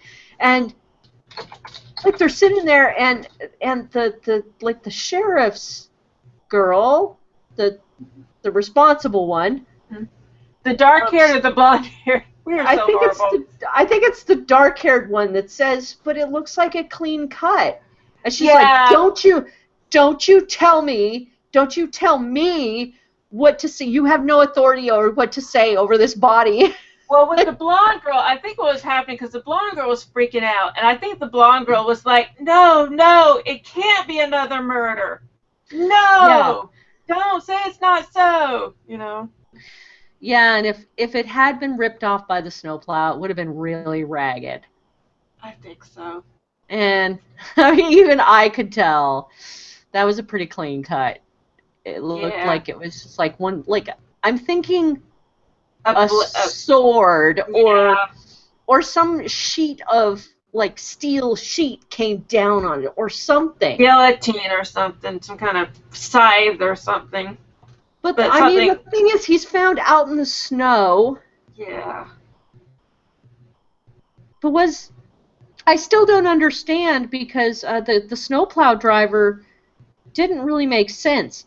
Did he just run the guy over and he was already dead? Or was the guy actually walking around? Well, that was the guy we saw at the bar. And when we saw him leave the bar, he walked out at night into the snow. The drunk one. Yeah. The crazy one. He was driving the snowplow. Was he? Okay, he was driving the snowplow? The guy. Wait, are you talking about the guy with his head cut off? Because I didn't think you knew who that guy was. Oh, well, I may be skipping ahead. It's the guy who walked out of the building. Yeah, it's the drunk guy. Sorry, I thought they already knew that. I thought they found that out already because I already watched the first 2 episodes. So I haven't watched the first 2 episodes. If you told me. Oh well, it's all right. But I rewatched the first one tonight. I rewatched it. So the Huskies all go insane, and there's what's called a blood aurora. Now I did look. Beautiful. I did look this up, and yes, blood auroras happen. They are like a river of what looks like blood going across the sky instead of the normal multicolored Green. aurora. And yes, they can do absolutely awful amounts of damage to equipment. They can cause so much damage that some equipment can't be fixed for like 6 months. Because that's what happens in an aurora. Especially if you're out. I mean, they're out in the middle of nowhere. So with hardly any protection. They can't even afford fuel for their damn ships. So God knows they're not going to get any new equipment. Yeah, because what's his face now? The guy in the very beginning, I don't even remember his name. I called him Fat Man. the fat guy. He has to sign off on every single thing that happens. Oh, that's Ken in Fortitude Stott. Now. Ken Stott is actually a pretty known British actor, so I don't know why he's playing Norwegian here. But he's been in a lot of British mystery type things. His name is Ken Stott. S-T-O-T-T. Okay. He was in Rebus. That's the actor's name? Ken Stott? Yep, Ken Stott. S-T-O-T-T. And this says he was in The Hobbit. I don't remember him in The Hobbit. Well, everybody in The Hobbit looked different. And every actor at one point was in one of the Hobbit movies. I wonder if he was the bartender. In The Hobbit? Might have been. I don't know, but it says he was in all of the Hobbit movies. And, well then he had to have been one of the cast. Okay. And he's Scottish. He was born in 1955 in Edinburgh. I'm trying to get to his repertoire. IMDb? Yeah. Come on, everything's... He was in War and Peace. Oh, he was Balin! Which one's Balin? He was Balin. Was he a dwarf? Yes. I could see that. He's got that kind of face. With the long white beard that went up at the ends. Oh, see, I don't remember. It's been so long. He was on the Missing TV series, which I started watching, but it's kind of depressing, so I haven't finished it. It's an English show. It's a kid. It's about a father who's still searching for his kid years after he went missing, and sorry. Yeah, that's okay. The father is like totally lost his mind. It's just depressing, and I can't watch it. He played Adolf Hitler in 2005. Oh, that must have been rough. The TV movie was called Uncle Adolf. Well, you know what? I was reading on something. I don't remember why I was reading this, but apparently William Hitler, the nephew, moved to America and was a real thorn in Adolf's side. So maybe that's a movie about William Hitler.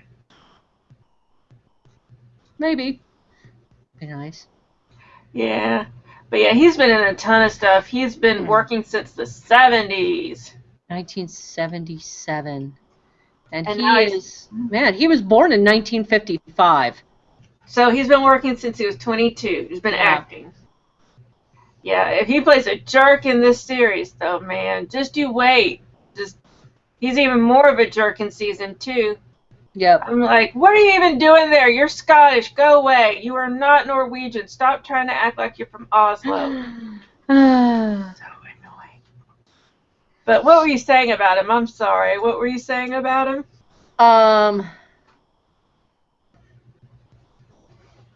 He's the guy that now has to sign off on everything that happens in Fortitude. Yes. Like, you're trying to run a research camp in the Arctic by proxy. Right. That's ridiculous.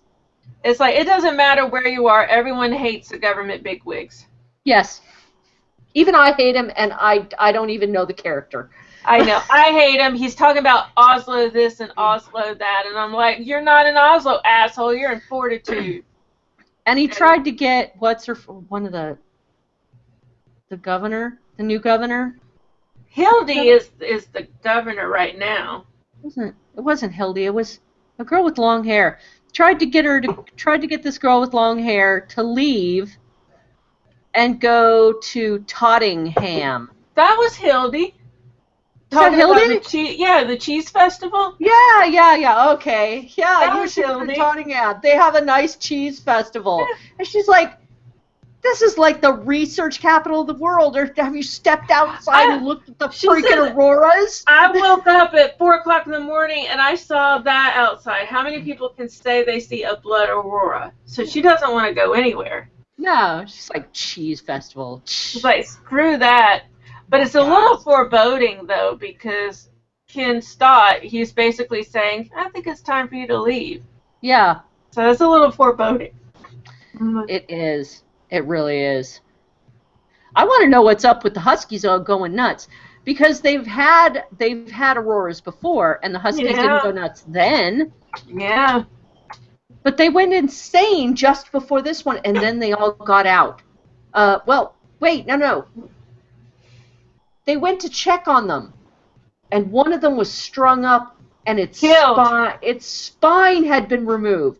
Just its spine. Right. Like, torn out. Looked like it had been torn out of the body. It was disgusting. It was like a warning, like hung up like a warning. Yeah, that poor dog. And the police officer, it's so hard to listen to her because she just seems in shock. She's like its whole spine has been whipped out. And she has such a sweet voice. And the girl who takes care of the Huskies just sat there and screamed. Yes, I don't blame her. I would too. Could That you imagine girl. seeing that? I know. That poor girl. All these lovely dogs that you take care of every day, and that's what you find. And they're strung up. Strung up. Heartbreak. Well, I only saw the one. I think the rest of them were missing. Maybe. I thought they were all hung up, but I could be wrong. I could go back and look. Well, I don't want to go back and look. I don't really want to go back and look. I don't want to go back and look. I'm just going to take their word for it. All I need to know. But obviously they knew something bad was going to happen, and something bad did happen. Right. I mean, they're definitely getting some warnings. So things are not right in Fortitude. But not like they have been. I mean, for goodness sakes, they just came off of an epidemic where, several people died. Yeah. So I'm surprised they're not still reeling from that. I would still be freaking out all over the place over that. I think it was that gave the dog incident that really pushed Hildy into action. Yeah. Because the next time somebody mentioned Eric, didn't she jumped in the helicopter? She went to find him. She's like, we need you back. You are done with this crap. Well, part of it is because didn't someone said they saw him? Yeah. The next time somebody reported seeing him, she went out instead of just waiting for him to come back. She went out to the spot that they said they saw him to look for him. And she said, "We are hanging on by a thread here. We need you." And I don't blame her because it's a small community, and they've lost their sheriff. They have nobody. He's the closest they have to an authority figure as far as the police goes. Yeah. And the young PCs, they're freaking out. Freaking out all over the place. I feel for them. I would be freaking out too. I mean, I would not be okay. And isn't this is where we see more of Michael, his wife, and Michael's son, because Michael's son says, well, you need somebody on the boat, so I'll go with you. But I think he did that only because he wanted to get out of trouble for hitting Hildy. He just wanted to get out of trouble for doing that. Yeah. He wanted to divert attention away from that. But Michael's boat caught on fire. Nobody knows how it happened. Yeah. Oh my God. To somebody who understands what a small boat owner goes through, that was like a dagger through the heart. I was like, oh my God. That's devastating. And that's his livelihood. Think about it. His wife can't work. and he has a young man, a young son. Now the other PC, Ingrid, is his daughter. So I Yeah. don't know if she lives with them, so she could help support them. But other than Ingrid's salary, they have no income besides this boat. And he was really excited because he found a new program. Now, whether he was using this program legally or not is kind of up in the air.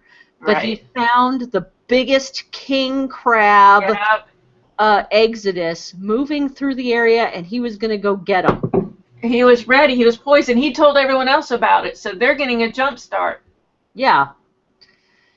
And his boat is the one that catches on fire.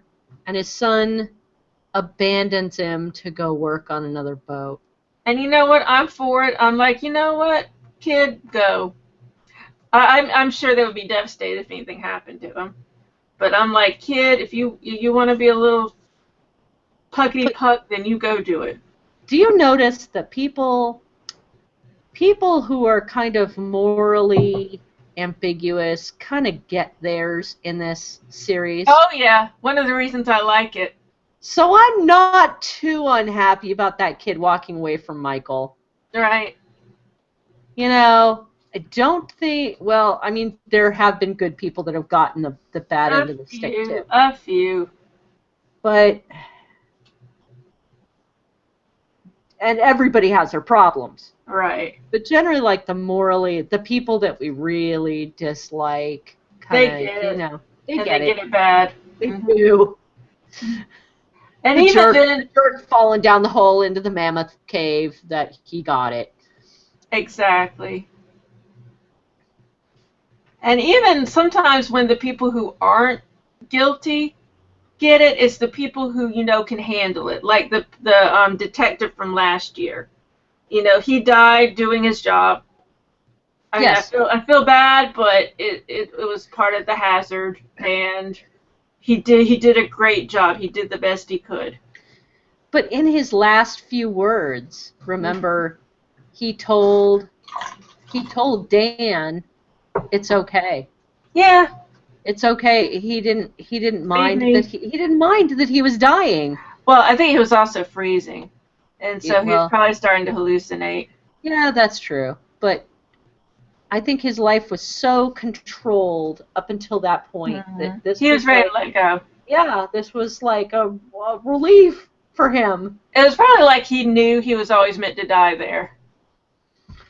Yeah. But then again, wait, did they find his body? Yes, they had him back in last season. Last season they had the detective back at the morgue. Oh, okay, because they didn't find Dan. No, they have not found Dan. Well, they didn't find Dan until the end of the episode. The very end, where he's floating around with the biggest, craziest hat I've ever seen. Yeah. And his eyes are all helter-skelter, and it kind of reminded me of some of the things that happened to the other people with the disease. Mm-hmm. Where they walk out in the middle of the night. Yeah. And we also saw the scientist who took out one of the samples, which was one of the flies from the mammoth. Oh, and it was alive. Like, she looks at it under a microscope, under a magnifying glass, and it was alive, and I was like, okay, this has officially become a zombie show. Yeah, so it's one of the things from last year still alive. One of the plague-carrying insects. Oh. I really hope that Dan is not, like, back from the dead. That, I'd really like, like the medical aspect of it. But if it turns into like a typical zombie show, I'm going to be really unhappy. That's going to be too much. It's already far-fetched. We don't need like preternatural. Yeah. Stuff. The whole zombie, the whole mammoth thing, I can accept it. I can accept the medical mammoth thing, from jumping from person to person who has contact with that. But zombieism is... That's going to stretch it so far. It's just, it would take it from science fiction to fantasy, basically. Pretty much, yes. I like it being squarely in science fiction / mystery. I like that. The thing that concerned me is that Dan bit Eric on the leg. Yeah. And I'm not sure if he has the disease, then Eric's got it too. Because that's contact. That's definite contact. Mm-hmm. Although the kid's dad cleaned him. No, it wasn't infected blood that he cleaned off. When was that? Who cleaned it off? Okay, when the kid killed the scientist wasn't infected. The kid was infected. Okay. The kid had already been infected when he killed that scientist, and his dad noticed blood, but it wasn't the kid's blood. It was the scientist's blood, and it wasn't infected. So that wasn't contact with infected blood. Okay. I'm just trying to think, of possible transmission vectors. I know.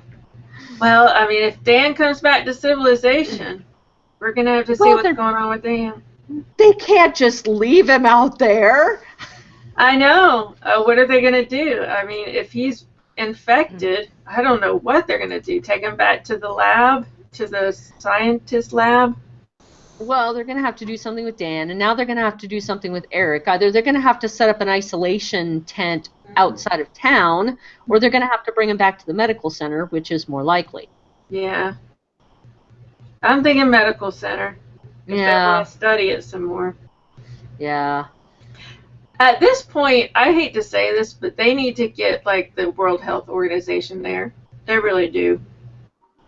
Well, they've already discussed getting outside help, and they don't want it. Well, the outside help needs to come. Because if they bring in outside help, they're going to dismantle the whole science program. I know, but it's so dangerous at this point. Oh no, not again. Am I frozen? What? Oh no. So am I gone?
Well,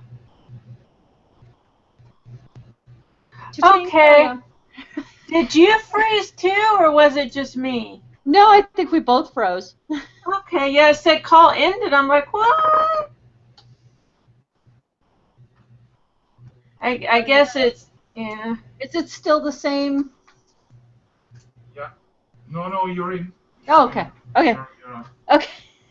One of the things that I like about this is we don't have to get a new link for people to view, and they stay on there. Yes. So they can keep chatting, and so basically, Che and Cybernaut are ambassadors. They're like our, they entertain the crowd. Let me entertain you. Yay. Yeah, I like this. So that's pretty much where we are. We have no idea what they're going to do with Dan. We don't know what Michael's going to do about his boat. We're not supposed to know who the dead guy is, but sorry, it's okay. It happens. Well, I thought he was the one who owned the dogs. I think that's why I thought we knew. I don't. I don't know who owns the dogs. The scientist lady and her boyfriend. who I think she should kick right out because he abandoned her once. He could do it again. Oh, I forgot about that. Well, Get she gone, little man. But he did go through hell. I mean, he was all messed up after all that happened. He was in the hospital, and he's gone through a lot. That's true. That's very true. That's very true. I have to agree with that. Yeah. So maybe I think everyone suffered some. Yeah. But now he just can't live without her. I know. And he's talking about going back to England, and honestly, that would be the best thing for them to do. But of course they don't. Of course they're not going to go back to England because they wouldn't be in the he came back to her. He came right back to her. Okay. They need to both go back to England. So, we'll have another Fortitude in 2 weeks. Sounds like a plan. But now we can make it just a little friendlier. Yeah, this is our palate cleanser. This is our snack. 20 minutes of just pure fun. Oh my God, I love this. So fun. And I think a lot of us have been in a situation where we're worried that we drank the wrong wine.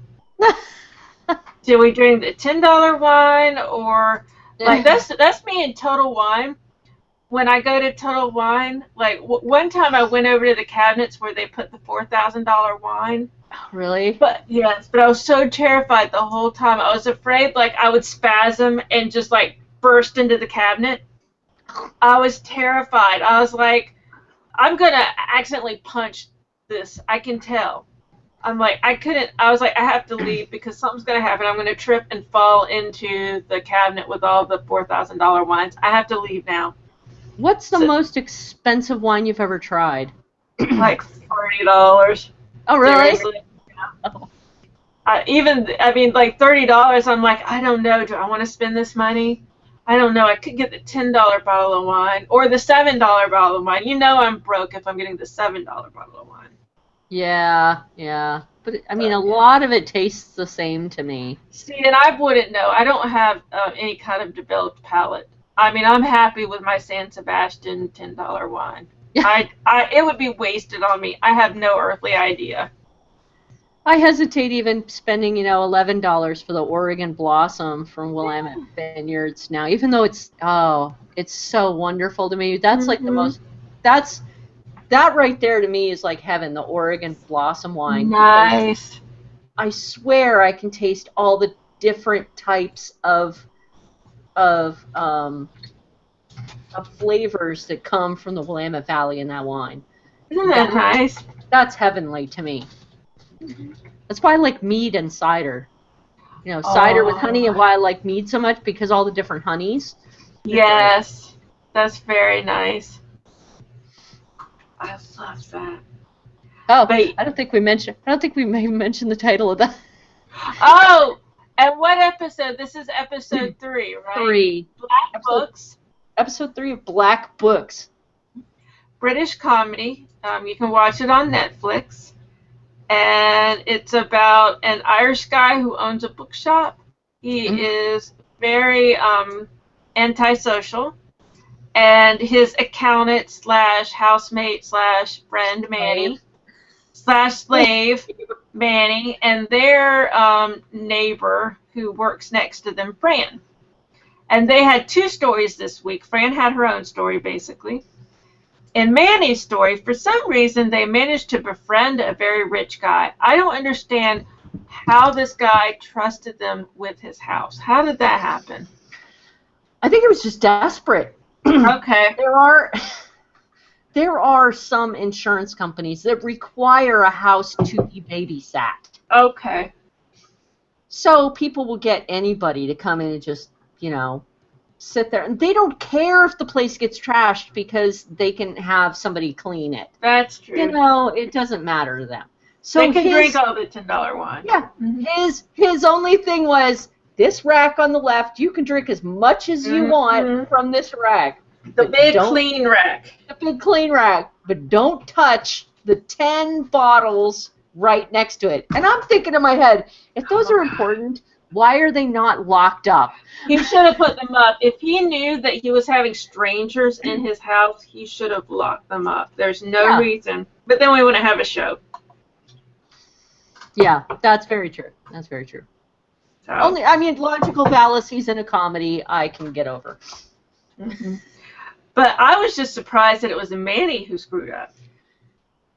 Well, Manny gets so Flustered. manic. Yeah. But look at it in the beginning, you know, he fluffs his hair. And I know. He doesn't have much hair to begin No, with. it's very thin. It's long but thin. And the state of Bernard's home. Mm. That reminded me of The Young Ones. Do you remember that show? Oh, God, I love The Young Ones. We're going to have to find it if you haven't seen it.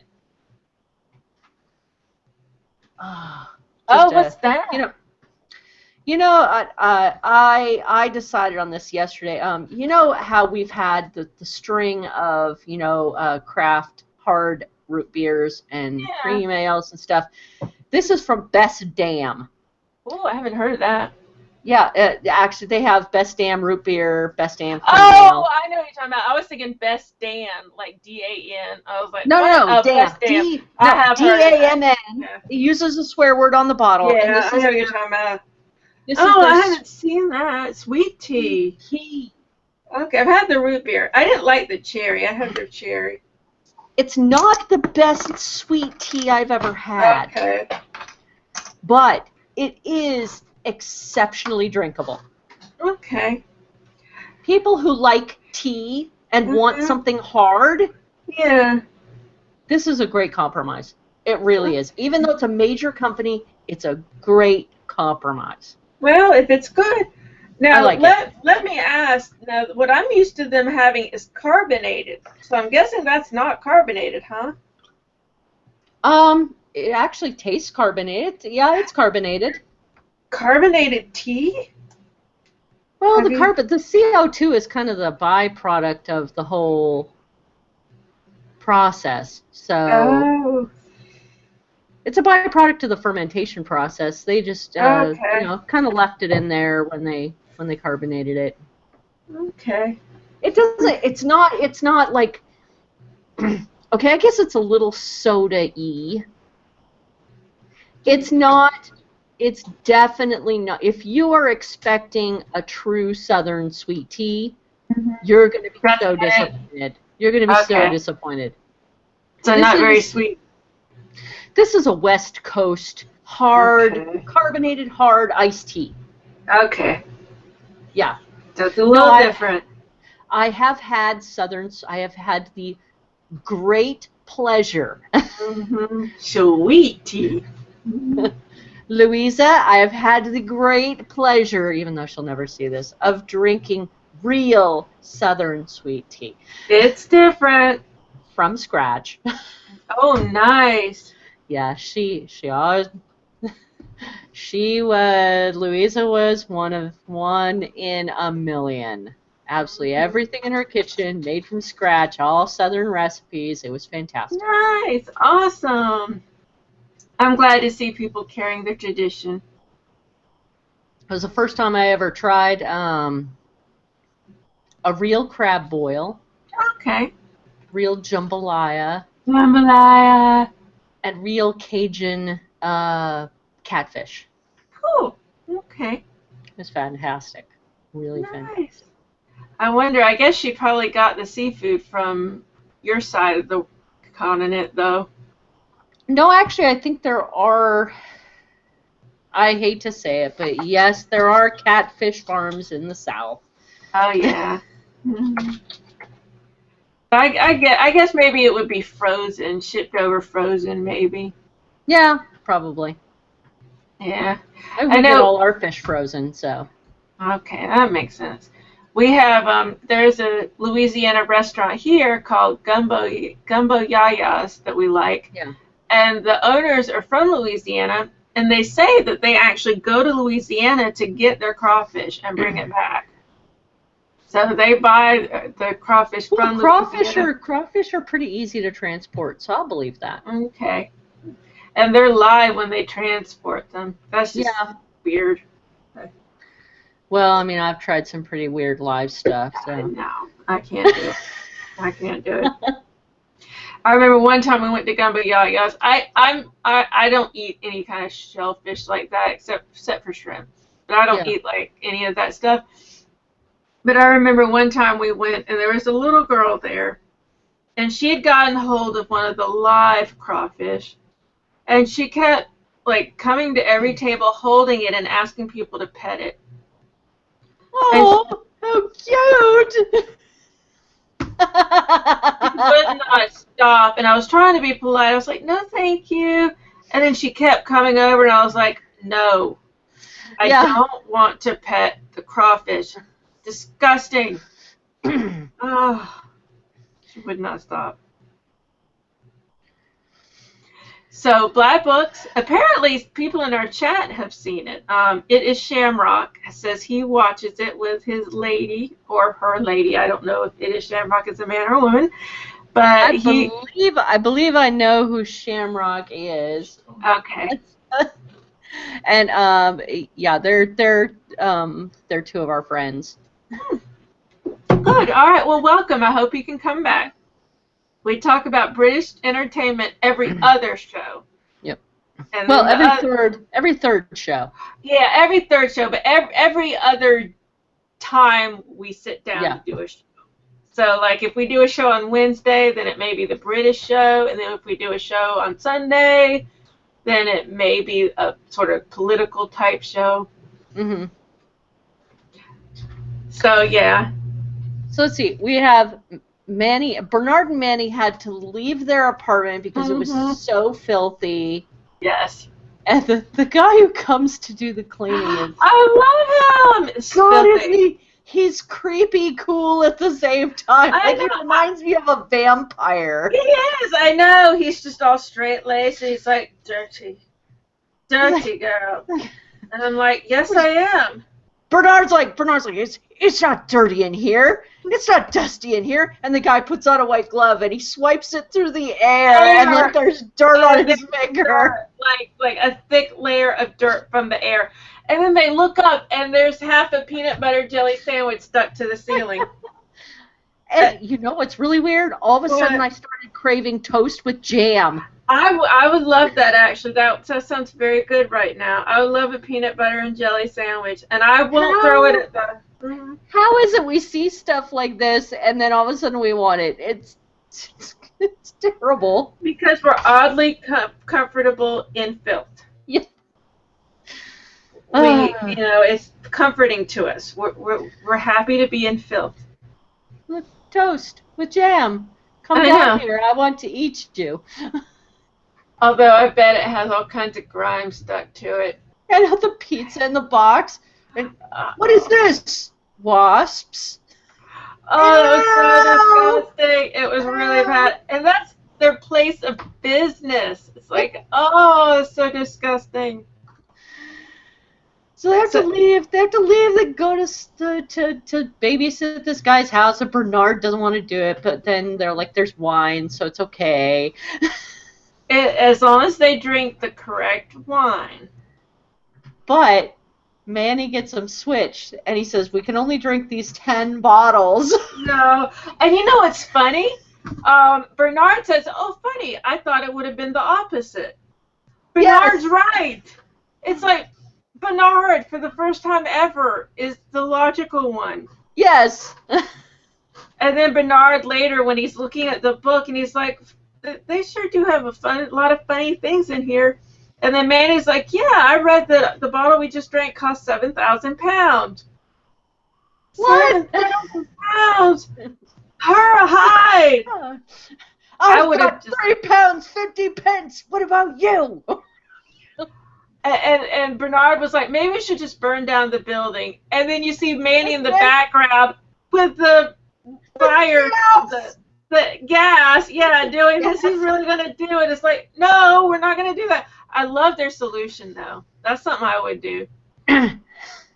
Make I their totally own would. wine. Well, I wouldn't have made wine. I Yeah. just would have popped the cork on one of those cheap wine bottles. And switched it. But I would have done a much better job on the seal. I mean, you could Yes. totally tell the seal was cracked. Right. And plus they put, not only was it not an oak tree, but they put the whole leaf in the bottle. No, you know what that was? It was a poisonous rhododendron. That's why the guy died. I was Yes. wondering, at the end it said the Pope died, and I'm like, Yes. why did he die? I had no idea. But I you did not put a get poisonous plant in there, you idiot. Oh my god, I did not catch that at all. I thought he just died at the horror of having inferior wine. No. No. I thought it was just such an affront to his taste that he died. Okay. I love it. I love it that the woman with walking the baby. The woman walking the baby looks over and it looks like Bernard is beating this poor hunchback. And well, I love the whole like Hunchback of Notre Dame and Dr. Frankenstein vibe. Yes, Because he's supposed to exactly. be Dr. Frankenstein. It's alive! And then Manny is the Igor. Yes, I love that. I was That was so perfect. tempted. I was so tempted to take a screenshot and turn it into black and white. You should do that. That would Bernard. be cool. I know. Wahahahaha. It's alive! I love that. And what else was I going to say? Oh, I wonder, think about all the Irish Catholic guilt that Bernard would have knowing that he killed the Pope. Oh Yeah, my God. What level, as a non-Catholic, I'm asking Che, what level does he think the guilt would be for a Catholic to know they killed the Pope? I think Che is all over that one. He's Yeah, I want to know. We're just sitting here, waiting. I hear him laughing. The actor went to school with Tommy Tiernan. Who's Tommy Tiernan? That name sounds familiar. Tommy Tiernan is a fantastic comedian. Okay. So he went to school with Dylan Moran? Yeah. So on Scale of from like a scale of like 1 to 10, with 10 being like drop dead, horrified, how horrific would it have been for Bernard, an Irish Catholic, to learn he'd killed the Pope with an inferior wine that was probably poisoned? Oh, 10. 10. I would say so. I mean, I think that's eternal damnation on their scale. It's like, I don't think you can buy your way out of that. No, I don't think so. Not that, I'm not particularly religious in that way, but I don't think if there is a heaven, I don't think Bernard was in any danger of going. No, I don't think so. He's going to the middle place, really, I think, probably. Because I don't think he's ever killed anyone, but yeah, he's definitely not going to the golden pearly gates. No. Mm-hmm. Well, Fran had her own side. I call it a side quest because I'm so D&T oriented. That's okay. Well, she was on a quest. She had her own side quest. She always wants to find a man. So she's always trying to find dates, and more often than not, her dates turn out really awful. Yes. Mm-hmm. So her plan this time is to go out with the. Did she say what he worked as? He was. She just said he was really cute. Really cute and antiques, I think, because he said he had a stint in the Navy, and then I think he said he went into antiques, which was like the first red flag. He's in antiques. Antiques, and she said he's got a nice ass. Yeah, and I like the way Bernard was like, well, about his date. He said something like, I don't know if it was nice, but it was big, so I got my money's worth. A lot of value. Yeah, there's a lot of value for it. So yeah, I can say that. Oh wait, we haven't gotten to the sex question yet with Bernard, have we? Well, remember he said that he saw her naughty bits one time, and she saw his naughty bits. So I don't. I don't see him as having any particular sexuality because I think he's just too drunk. And he's just too drunk all the time. Yeah, I don't think it works anymore. And honestly, Fran did look pretty hot in that dress. She did. I love that dress. She had this very French debonair with smoking the cigarette. Yeah. Okay, now the whole turn and laugh thing was really creepy. But it reminds me of... What is that? I remember when I was young, when like I was still trying to find myself and still like when I was young and imagining what I was going to be like when I was 30 and a model and rich, because that's what was going to happen when I was 30. I used to practice in the mirror and go, and I'd be like, you know, and I'd be singing Rio by Duran Duran. Her name is God, yes! Rio, and she dances on the sand. And you know, I'm on the yacht, and Simon Le Bon is next to me, and yes. I'm drinking champagne or whatever rich models drink, and yes. So that was really me when I was like 15. Yep. I was there too, yes. I know, just practicing, you know, who you're going to be, how you're going to act when you leave. But that was when I was 15. She is arguably older than 15. Inarguably older than 15. Well, the dress was really nice. It was good. I liked it. She had what was it, a strapless black, it wasn't a bra, it was one of those ones that goes like down a little bit on your midsection. Like a full torso bra? A bodice. She had like a black bodice, a strapless black bodice. And it looked nice when she undid the top button, and I was like, oh, that's gonna get her laid. I know. I'm like, all right. And I love the things she kept saying. She kept like making double entendres without meaning to, but I loved it. And then he finally slips up. And he looks at the guy's ass.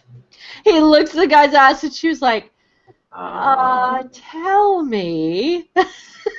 So what does Ian McKellen... Ian McKellen, who was it he said? Elton John. Oh, there's a third person. There was a third one. I can't remember who it was. I can't remember either, but it's someone who we know is gay. He turns to her and says, well, first of all, they're all fabulous. And she went... It's like she already... Oh, the fashion designer. Yes. I know. I can't remember his name right now, but I know who they're talking about. So, yeah, it's like... and just as she was like, I have to tell you something. But first, it's like it's her very last hope. Yeah. How many times a day do you talk to your mother? The normal. 4, 5. 4 or 5. Oh, God. No. By then, she's shoveling ice cream in her mouth. I love that. She's like, he's like, I never thought about it. Thank you so much. And he's crying. Telling me, like, he's like this moment of self-discovery, and like she's just shoving like ice cream. I hope he's paying for it. He better be paying for all that. I think so. I hope so, because she's playing counselor to him. Yes. She's just shoving ice cream. She's like, fuck it. I'm just eating ice cream. I don't care anymore. That was me on a lot of my dates. Yeah. But seriously, the actress herself could probably eat 30 buckets of ice cream and never gain a pound. She's beautiful. She is gorgeous. She's beautiful. She's gorgeous. I love her. She's on another show that I love. It's a Showtime show, but it may be available through other means like Amazon or whatever, but it's called Episodes. If you ever get a chance, I highly recommend it. It's hilarious. I think you'd like it. She plays, along with the person who plays her husband, British TV writers who their script is bought by an American production company, so they come over to the U.S. to do their show. And of course, when they get over here, the U.S. production company completely turns it into something completely different. Different, of course. Mm-hmm. And she's awesome. This is America. America.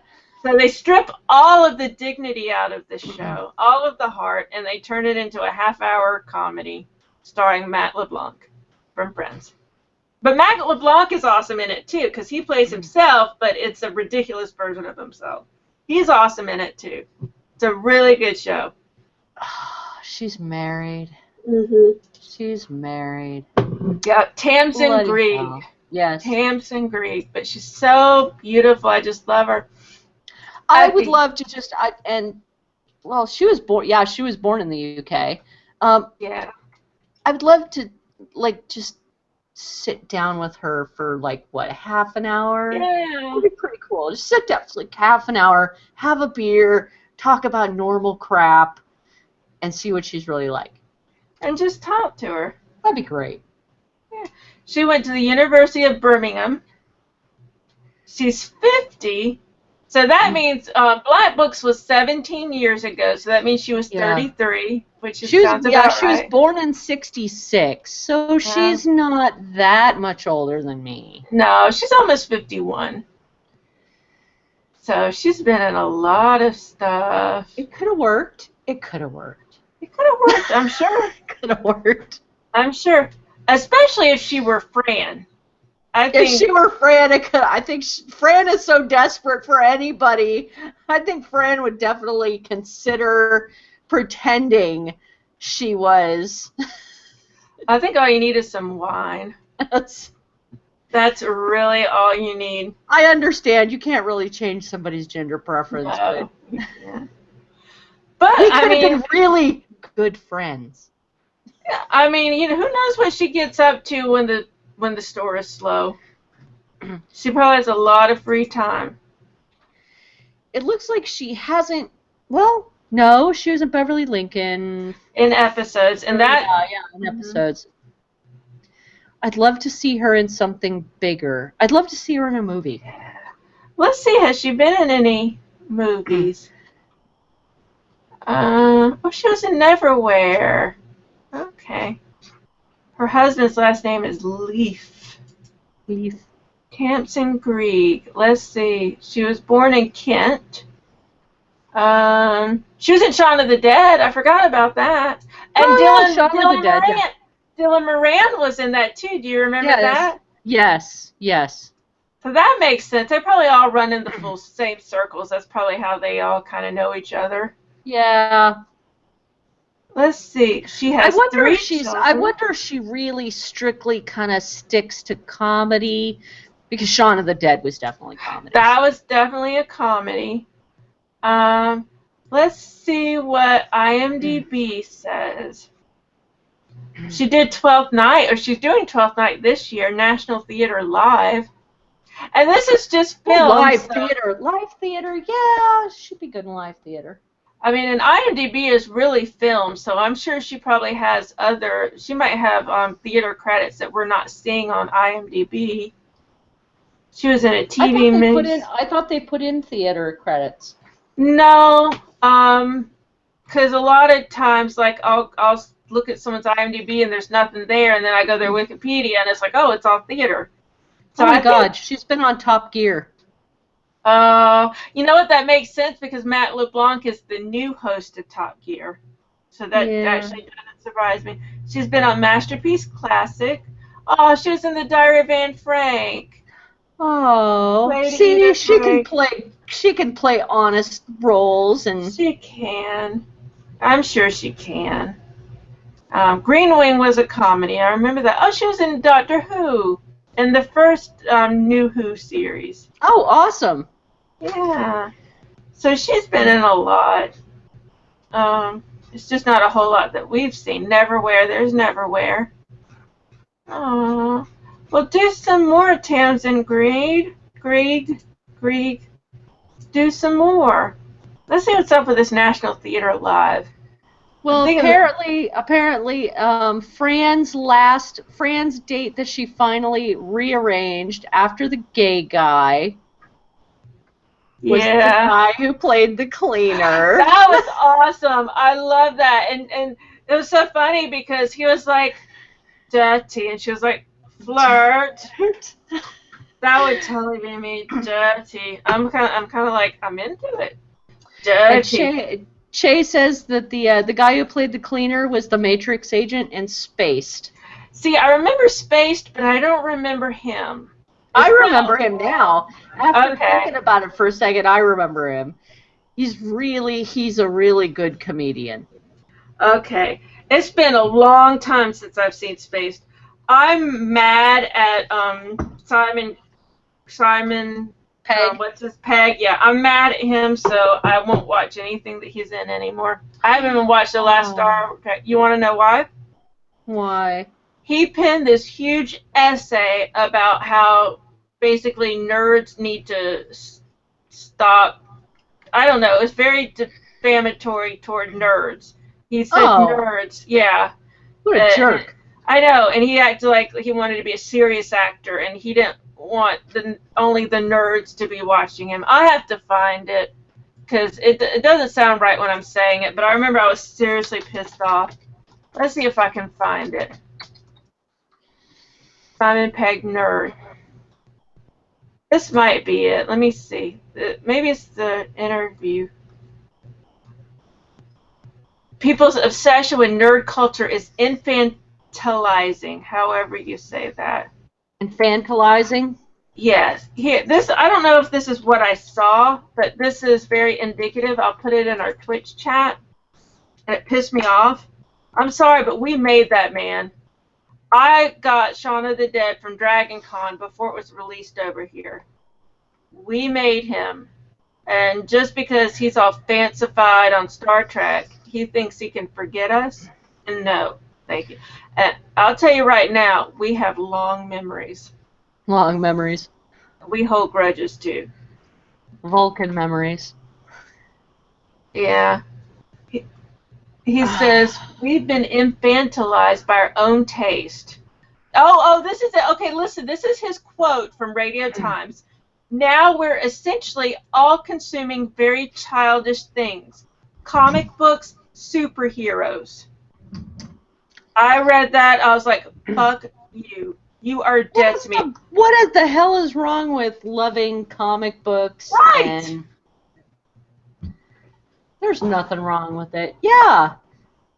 I mean, we can still have a life and love these things. Yes. What does being an adult mean? Oh my God, you have to stop and become a real British citizen and attempt to take over the world like the good British Empire did.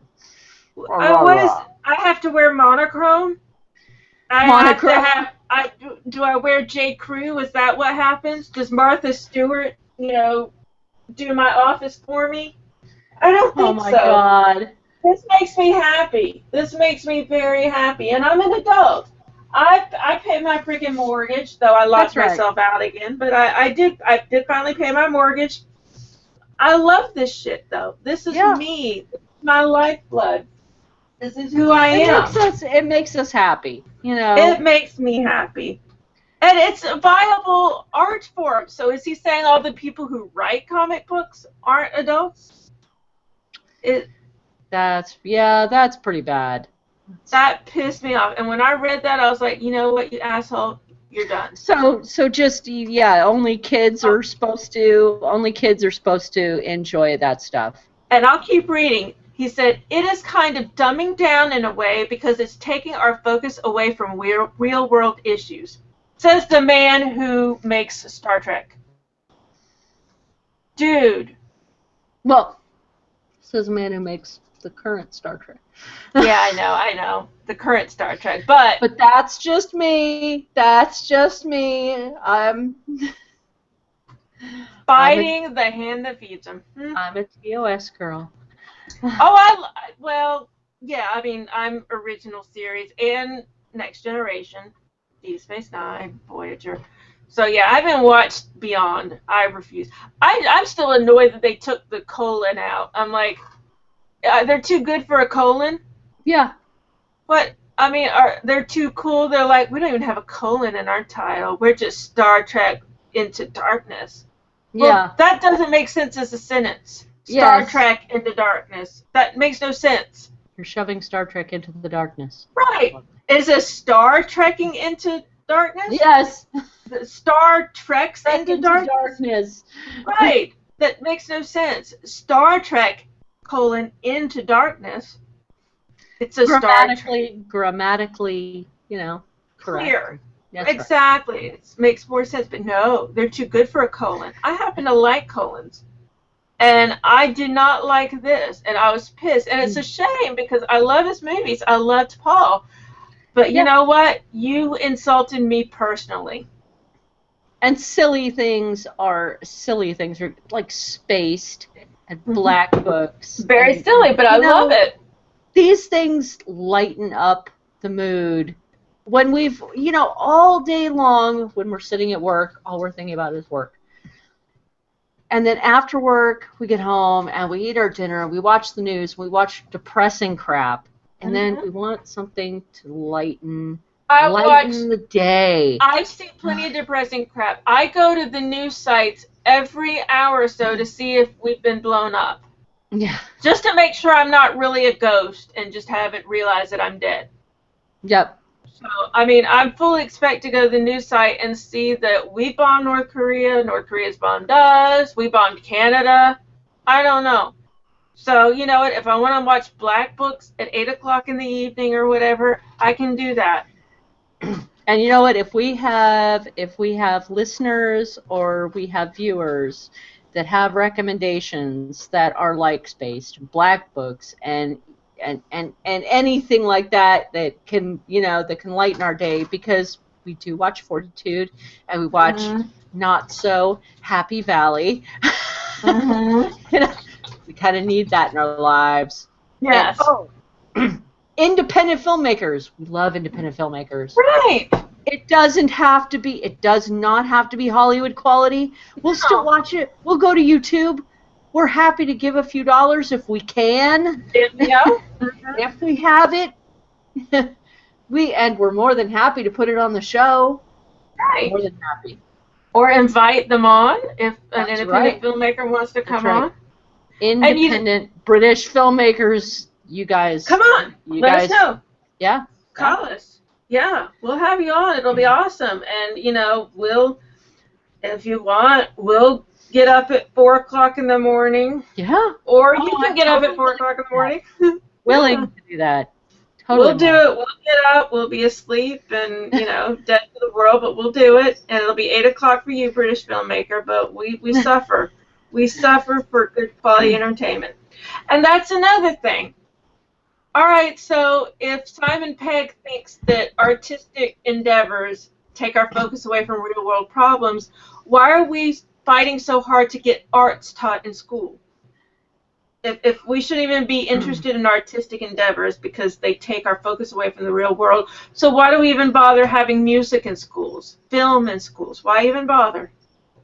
Why bother attempting to teach children about Shakespeare?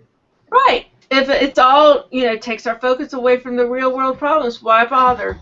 Why? My whole degree, whole English degree. Just toss out all the history books, give them all a copy of 1984, and tell them this is history. That's all they need to know. And Handmaid's Tale, I guess. They can read Handmaid's Tale. That's about all they need to know. We're kind of at that point. Man, that just Red Dwarf and Red Dwarf. Oh, yeah, I love Red Dwarf. Oh man, I still hear rumors every now and again of another episode of Red Dwarf. I do too. You know what? Yeah, I will kiss butt to make that happen. These lips right here plastered to somebody's butt just to see if I can get another Red Dwarf episode. Yeah, that'd happen. Yeah. I loved it that much. Yep. It would be nice. And Shamrock said Red Dwarf equals Star Trek plus Black Books. I like that. It's like Black Books in space. It's the same kind of humor. Yes, it is.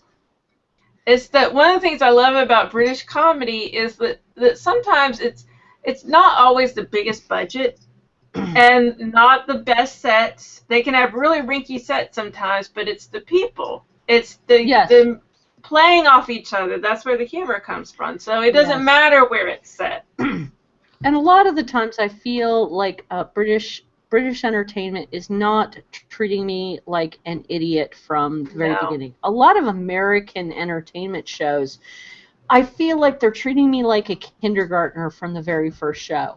Mm-hmm. But like British Entertainment is like, we assume that you understand this, and we're going to move on from there. Right. And if you don't, you can figure it out on your own. That's what the internet's for. Yes. And that one of the things about this show, episodes, the show within a show, it's all about that, about how much they dumb down the show for American audiences, and how insulting it is. For instance, in the original British show, one of the characters had been a lesbian. Well, Yes. Of course, in the American version, they're like, okay, we're okay with her being a lesbian. That's absolutely fine. We love that PC stuff. But, and hear me out, what if she's secretly in love with Matt LeBlanc? And everyone's like, yes, I love it. Do you get it? In love with the guy, the main character guy. Yeah, I'm attempting to process the fact she's a lesbian. And they're fine with it, they love all that PC stuff, modern age, lesbian rights, gay rights, all great. But hear me out and just go with me on this. What if she's secretly in love with the male lead? Yeah, here, my head hitting the desk. And that's exactly what Tamsin Gregg's character and the other character did. They just went, what? And that's the kind of stuff they have to deal with all the time. They totally bastardize their show to the point where you can't even recognize it anymore. It's so sad. Which, yeah, it really is ridiculous what a lot of American filmmakers do to, good shows. Mm-hmm. Just to make them supposedly acceptable. Mm-hmm. And it's ridiculous. We're adults. We're adult nerds, okay? We can deal with life. Yes.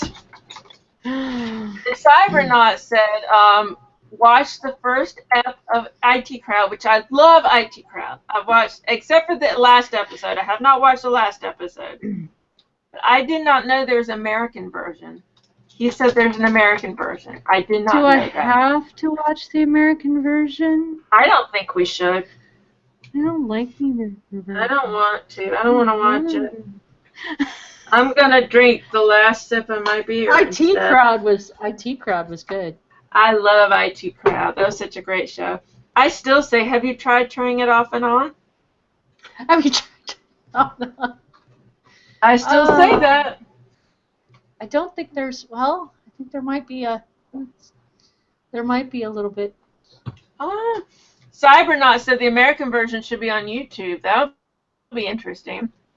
Maybe. Oh, you got a little bit. See, mine's gone. I need to remember to check in. I forget sometimes to check into Untapped. I'm definitely keeping this bottle. That was very nice. Very nice. It was nice. I liked it. It's different.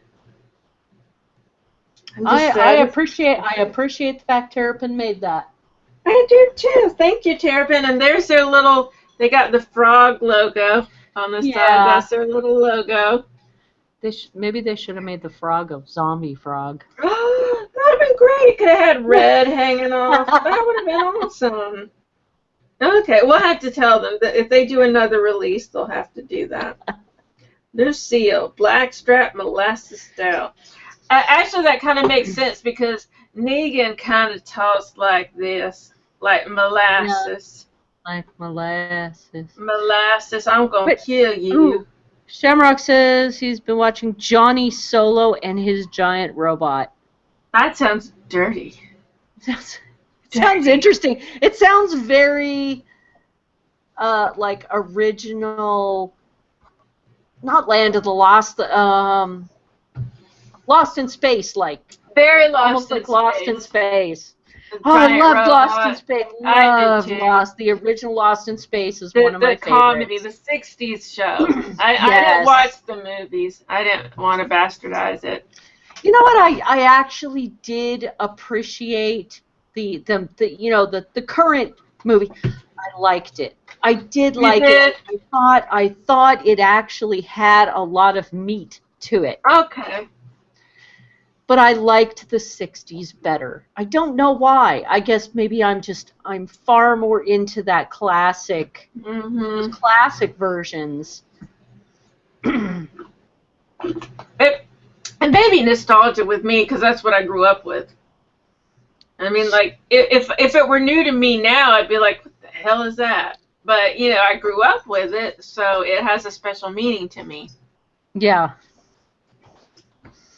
Oh, I guess it's not Solo. I guess it's Soko. Soko. Yeah, Johnny, I don't remember that. Johnny Soko and his giant robot. It actually sounds like anime.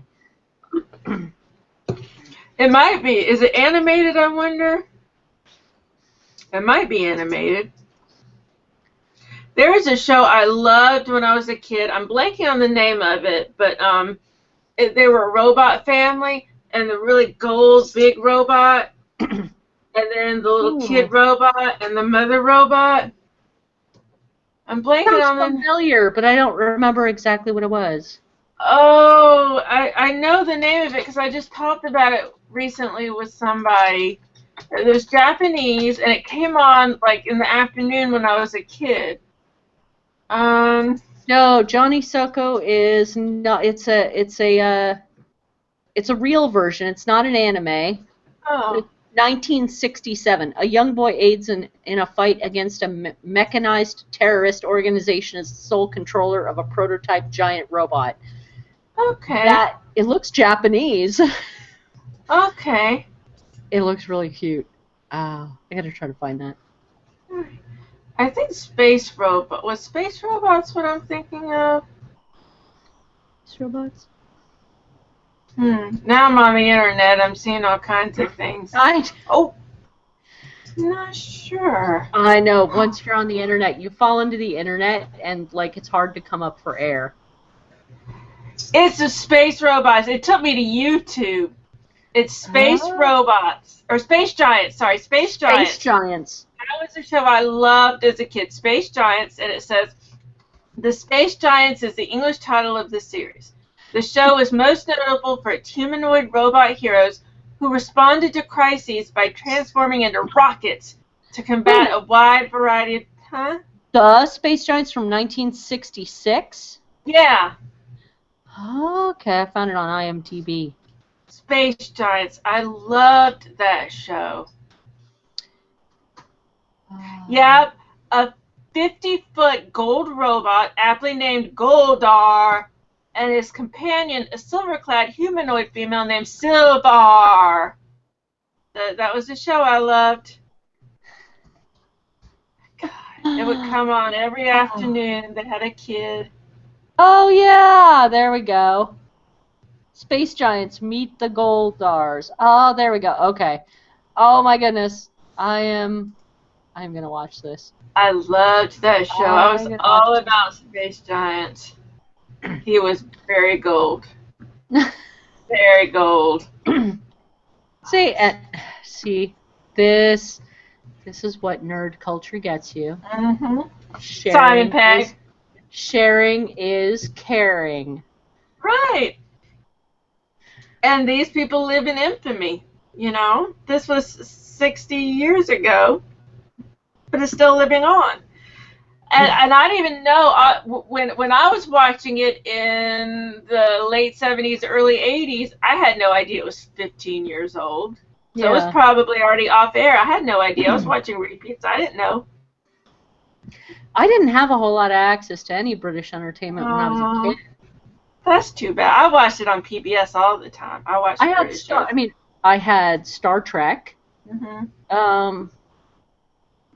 I had a lot of Japanese anime. Mm-hmm. You know, things like Voltron, He-Man, She-Ra, things like that. But I don't remember watching the original Doctor Who until Che introduced me to it. You know what's funny? I didn't either, but I know it was on PBS, but for some reason I just never wanted to watch it. I don't know why. I just never did. I do remember... I remember one episode very clearly, and when I started watching it again, I remember watching it. Mm-hmm. But I don't remember when I actually watched it. Mm-hmm. and somehow that one episode really really got me interested back into Doctor Who again. Mhm. And then I started moving on from there to like British comedy. Yep. And British comedy is just about the best because a lot of times I don't get American comedy value. It's cheap. Yeah, it's too cheap for me. Mhm. It's boring. Yeah. But British show, smart and funny. Yes. And silly, but in a good way. I love black books. Yeah. Oh my God. Okay, so when Bernard, I totally forgot when Bernard is looking for, not Bernard, but Manny's looking for the cleaning place. He's like looking in the phone book, and he sees ANALL cleaners. Anal cleaners. Yes. I missed that. So that's what he ended up calling. Yeah, that's where the cleaner came from. Anal cleaners. Oh, see, I didn't even catch that. That was hilarious. Yeah, I just love him.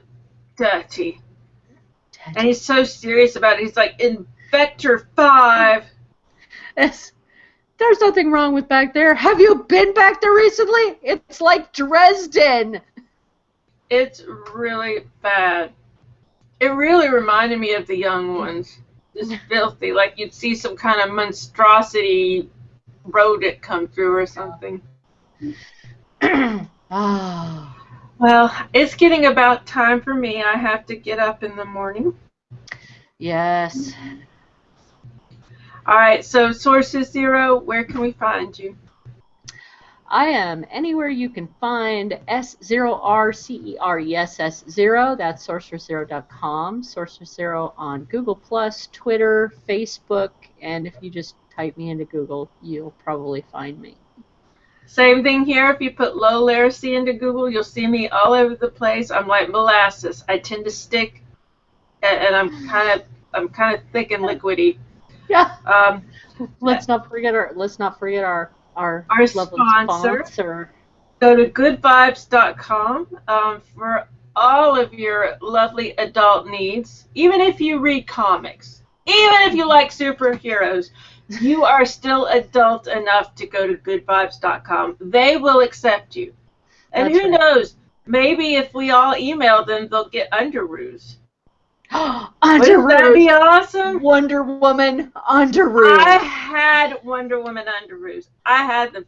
And you know, they do make adult underoos. They seriously do. That would be fabulous. They make adult underoos.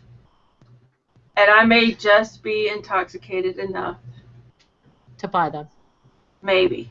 But I'm not going to do it because I need to go to bed. I need to take a bath and go to bed. But tomorrow, maybe, when I'm sober. Sleep on it. I'm going to sleep on it and then see what sizes they come in. All right, everybody. Thank you very much for watching Beery Entertainment. Y'all have a great night. We'll see you later. Bye. All right. Bye-bye.